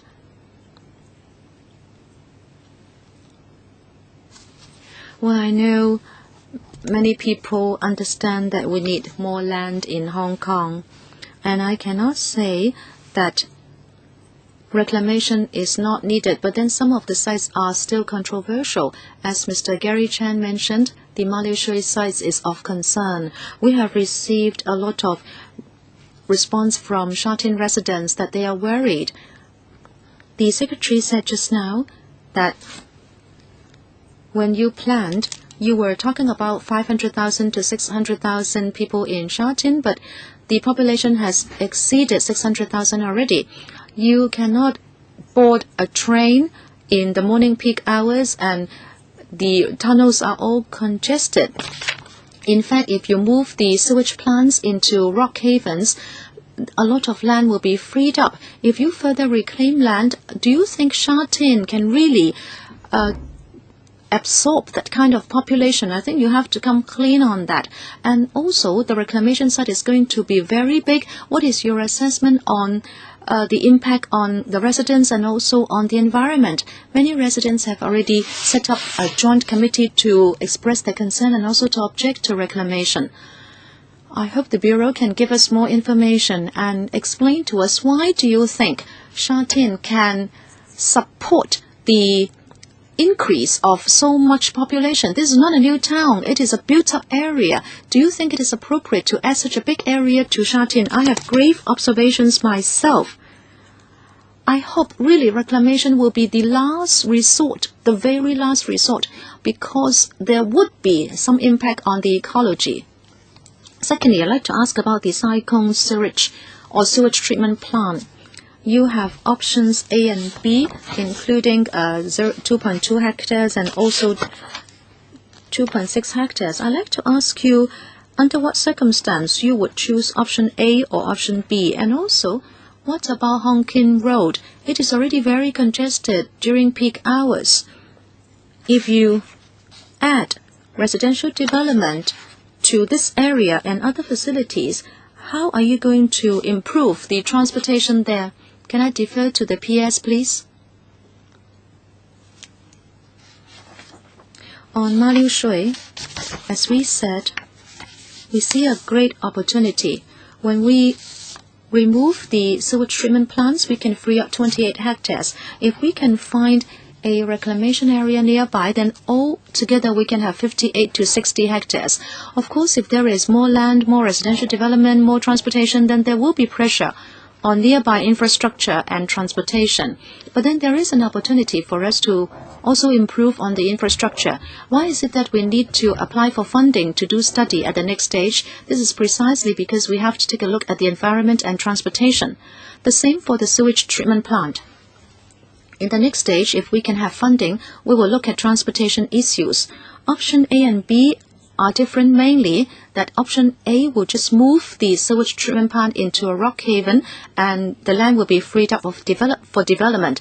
But we have heard from the residents there that you can see a white embankment on the plan. This is for berthing of vessels.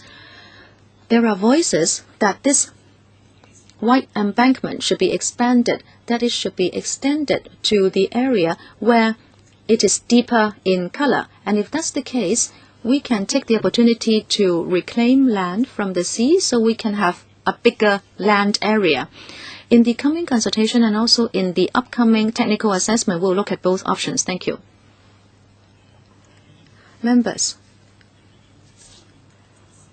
since we need more time to discuss this issue, and since you are very interested in this topic, I will again extend the meeting by 15 minutes to satisfy your questions. Mr. Gary Fan, thank you. I have 4 questions and I have to declare interest. I am a director of the CU Hong Kong, or a council member of CU Hong Kong.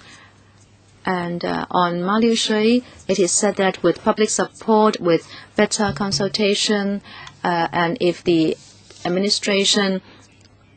But I object. If you are really serious, I would say that you should not go ahead with Ma Liu Shui, because I have been in touch with residents, and Mr. Li Kui Piu was at CU Hong Kong to do a consultation, and you should have heard total reservation from CU Hong Kong as a whole. So I ask you to be careful and prudent. And also, near North Lantau, in the western waters, there will be a lot of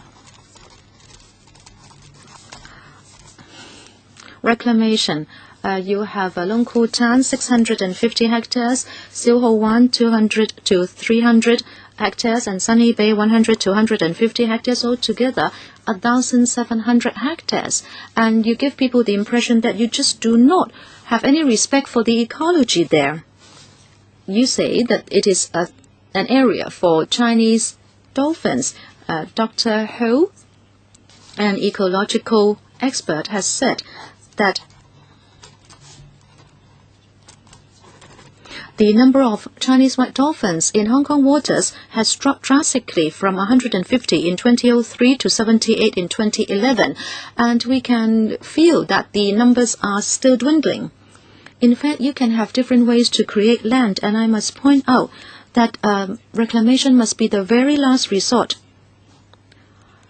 When all other options fail, then should you go for reclamation? As other members have said, the most important thing is your population policy.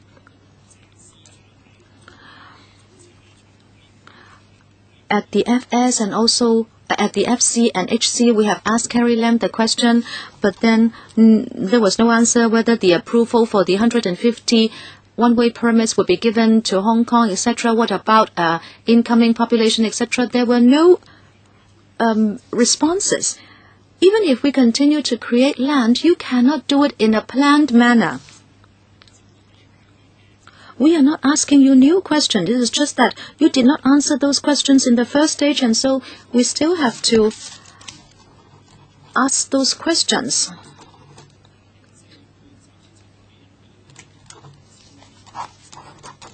There has been a 100% increase in the admission of mainland talents between 2003 and 2011, and also the investment immigrants. They have come to Hong Kong in droves, and that is why our rentals and property prices have gone up. So it all boils down to the basic questions. What are we doing this for? Who are we doing this for? If you cannot answer those questions, we cannot support this kind of haphazard so-called planning, because there is no sustainable purpose.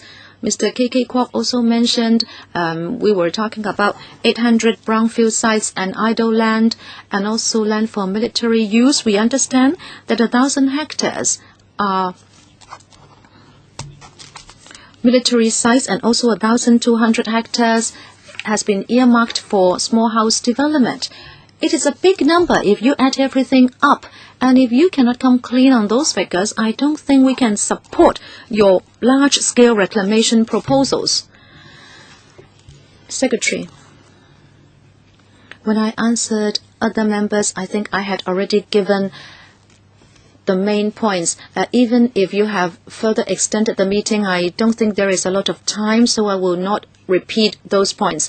I will just say that many people are living in subdivided flats. There is a long queue on the waiting list for PRH, and also people lack community facilities. There is no time to waste in supplying of more land. Just now I did not touch upon industrial land.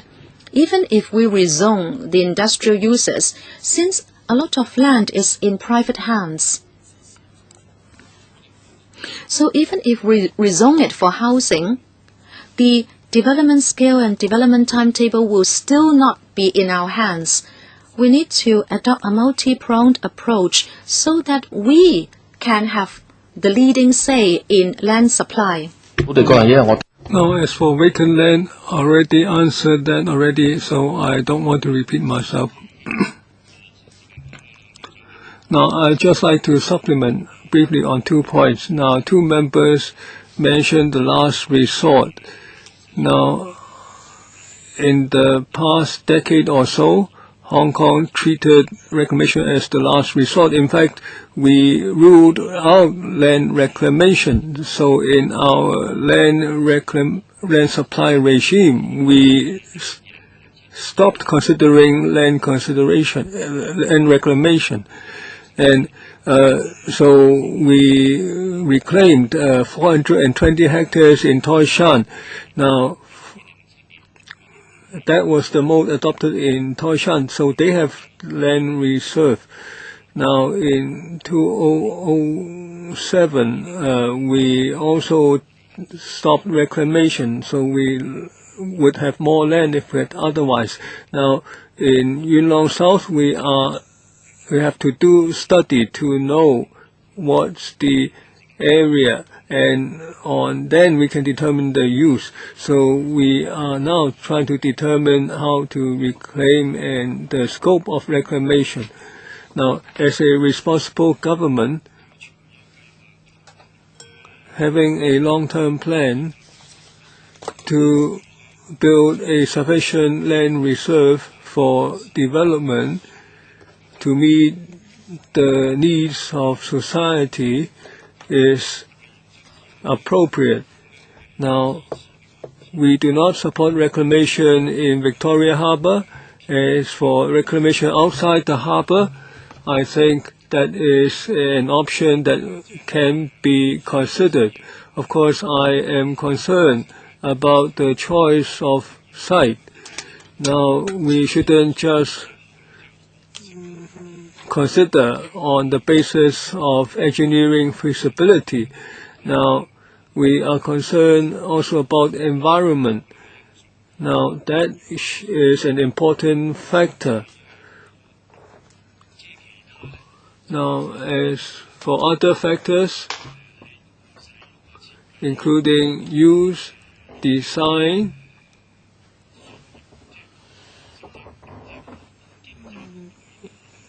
economic or financial feasibility, all these should be considered too.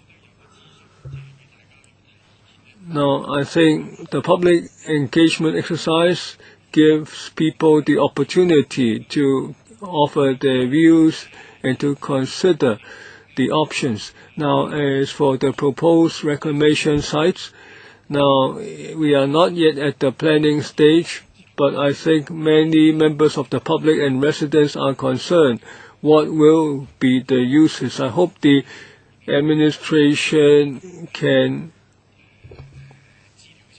provide more information about the strategy, and also after reclamation we are concerned about housing right now, but as the Secretary said, it can be for other uses apart from housing, and then land within the urban areas can be released because many people want to live in the urban areas.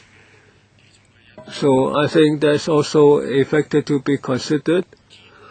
Now, as for cabins, I mentioned the price or cost, and some users, once relocated to within cabins, the amount of energy required may be considerable. As I mentioned, we do not support reclamation within Victoria Harbour, but I support considering reclamation outside the harbour as one option. We thank Mr. Che Wai Chun for his comments. Now, that's the end of the first round.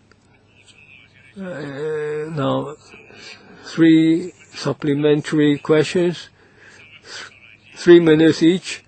Sid Ho, Fernando Cheung, and Lo Wai Kwok. Ms. Sid Ho. Now, if we look at just local residents, the birth rate is dwindling very quickly. Usually the replacement should be 2.1 babies, but in Hong Kong, we only have 1, a rate of 1. Now, in the 80s, in 10 years, we have increased population by half a million people, because there was a lot of imported labor, but in the past 10 years, it's an increase of 500,000 due to children born of non-permanent resident parents. So it depends on the population policy. For the coming 10 years, what policy will the government have for our population? If you continue on the basis of 150 new arrivals per day on who are on a one-way permit, then we do not have enough land even if we reclaim. We should get the power of approval for these arrivals from the central government. Now, then we will have a decrease in the need for housing, perhaps. Now, can the government would want to control these developments in the next 10 years? I thank Ms. Ho for her views. I will certainly reflect them to the Chief Secretary for Administration on population policy. The administration finds it important enough for the CS4A to lead a high-level study group. Now, I think there will be, will the Secretary answer, will population increase in the next 10 years? Why will it increase? Will you want to consider that?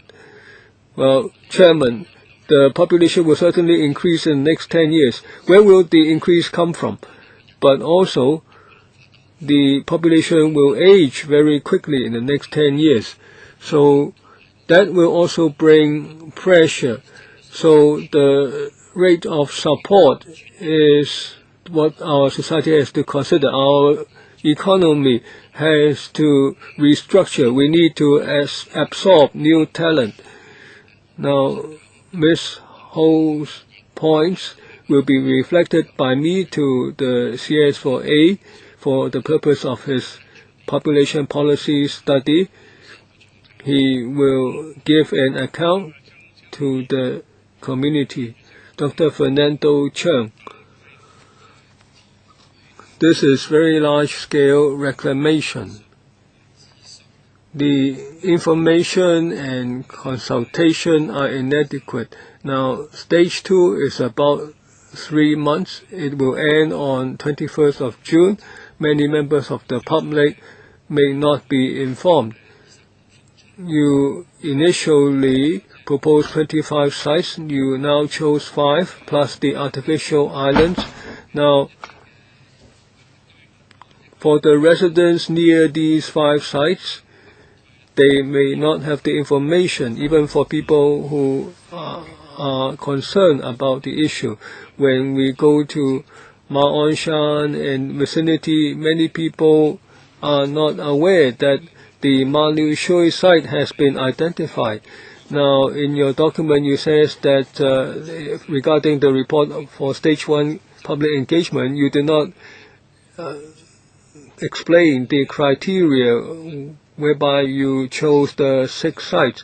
And at the next stage, according to the document, you said that concerning nearshore reclamation and cavern development, there will be detailed technical studies for urgent reclamation requirements. We will try to expedite the process. Now, this is what raises our concern. Now, in the first stage, you named 25 sites. Many people objected, and you came up with 5 or 6, but nobody knows why. Now, in the interim, after the public offered their comments, how do you narrow down to the 5 or 6? We don't know. Now, at next stage, you say that after 21st of June, you will speed up the process. So this is very worrying. Our thinking is very different. You say that for reclamation, you will deal with the environment as some kind of to serve the people. Now, we think that's problematic. Reclamation should preferably not be done. Stage 2 consultation should be 6 months instead of 3, so that we have time to inform the public at the areas concerned. Now, It's only 1 month into the 3-month consultation. We have 2 more months at the Development Bureau. We will do all we can to pass on the information about reclamation. Now, at the start, I said to you that there are many roving exhibitions, etc. But more simply, I can ask members to inform the public on our behalf. If the public wants us to brief them, I think different departments would be glad to do that. Next, Mr. Lo Wai Kwok. Thank you. Now, the Stage 2 public engagement on reclamation outside the harbour and development of caverns. Now, on the development of caverns, it's not conceptual stage anymore. In previous consultation, it's been seen that for individual caverns to be used, of course, there are local issues to be resolved, but for facilities to be moved into caverns for the release of land, I think that has quite a lot of consensus already. So at this stage, we should be taking things deeper, and I hope some projects can be embarked on earlier. Now, for the Sha-Tin sewage plant, if that can be moved into a cavern earlier, it would be good for air quality nearby. Now, previously there was some dissent, but now there's more consensus. So it's not conceptual anymore. I hope our engagement should bring forth actual works. Now, on reclamation, as the Permanent Secretary said, there is some lot of waste, inert waste that are suitable for reclamation. Some have been stored for reclamation use, and they are occupying valuable land, including industrial estate land. Now, if we can start work as soon as possible on 1 or 2 chosen sites and make use of such waste, then we can release the land currently being occupied by such waste. Now, so I hope the PS can confirm that some of the waste material is taking up land. So I hope we can get the double benefit when the 1 or 2 sites are finalized. This is entirely now at Tin Moon and another site. We have 2 sites which are being used for these fill materials, and they are full already, and the rest is moved to Toi Shan. So we hope that they can be the land can be released as quickly as possible. Now, there has been discussion on Yuen Long South, the land. Now there is a public engagement on land use. Now, many institutions are already fighting for land. Now, if there can be new planning, releasing land, I think there are not many new possibilities, so we should have reclamation as quick as possible. Mr. Leung Kwok Hong, 3 minutes. Now, Mr. Low said just now that it should be possible to go ahead with reclamation, to release land that has been occupied right now. Now, I'd like to ask the Secretary, what did you intend to do with the land that had been occupied? What did you plan to do with it initially? Perhaps I can ask the Planning Department to answer that question. Mr. Wong? Well, the land so-called being occupied, well, that's due to many historical reasons. Now, a lot of land is for rather unpopular use. Many years ago, those sites are were rather remote, but now the urban areas are being expanded, so those sites are now quite close to residences. So two questions have arisen: the environment, also the existence of those sites restricts the development of urban development.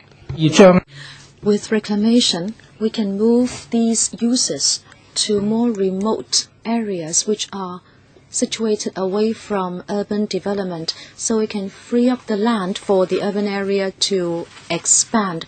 So you don't know what uses the land will be put to after the removal of the facilities. Well, the uses will have to be confirmed, and we will have to do another study. I can give you an example. Like the Sha Tin sewage treatment plant, it is one example. We have to do further studies, but I believe that the resultant use will be more in line with the environment around it. For example, housing or other uses for the administration, for the government or the residents. So may I ask you this? You mean that you would remove the facilities and then you will still have to do another planning study? How long will that take? Or is it that you have already got something in mind? Is that the case? We have nothing in mind. For the time being, we do not know what kind of land will be freed up. It is just a concept at the moment. I understand. So do you call it farmland or brownfield site, or what do you call that piece of land after the facilities are removed? Well, actually, the land is at the fringe of the urban area or within the urban area. The infrastructure will be available already. There will be a sewage and road network. In other words, those are already available. If the uses are changed, then possibly we may need to improve upon the present infrastructure. There may be an increase of population, so we need more community facilities. We may have to improve the roads. We may need to provide parking spaces, etc. This has to do with the detailed planning stage. To answer your question, basically, the major infrastructure is already there. Secretary, is it that you'd like to respond? Thank you, Chairman. I'd just like to add one brief point. We are not saying that we would do the planning study after all the facilities are removed. What I mean is we don't have to start one thing after something else is completed. If we can do something in parallel, we'll do it. Why do we need to do the study? Because if a piece of land is freed up, we will have to see how much housing is provided, and within the housing development, how much of it should be for public housing development, because the public and private housing developments would have different requirements for infrastructure. And also, apart from housing, would we also be able to have some land for creating jobs or provide an open space? And if there is housing, what about the complementary community facilities and schools, for example? We need a detailed, comprehensive consideration of all that. The Sha Tin sewage treatment plant may be moved into a rock haven and the land will be freed up, but this is only for consultation, and this is some kind of advanced work. At this stage, we do not have any detailed planning. When the entire process rolls forward, we will do that in due course. Right, thank you very much. We have already asked many questions. You want to have a supplement? Sorry, the speaker is not coming through to interpreters. Well, actually, in our planning history, we have been doing that. I can give you an example. Tai Ku Shing, Wong Pao Garden. Those were dockyard uses, but the dockyards were moved so we could have new planning for those sites. In fact, we are doing the same thing. We are using the same mode of development planning. Right, we have overrun And we have already had a detailed discussion. There were 15 rounds of questioning. I'd like to thank the Secretary and his team for the responses. We have had some responses. I think I will draw an end to our discussion of this topic here, AOB. Anything under AOB? If not, the meeting is adjourned. Thank you, Secretary.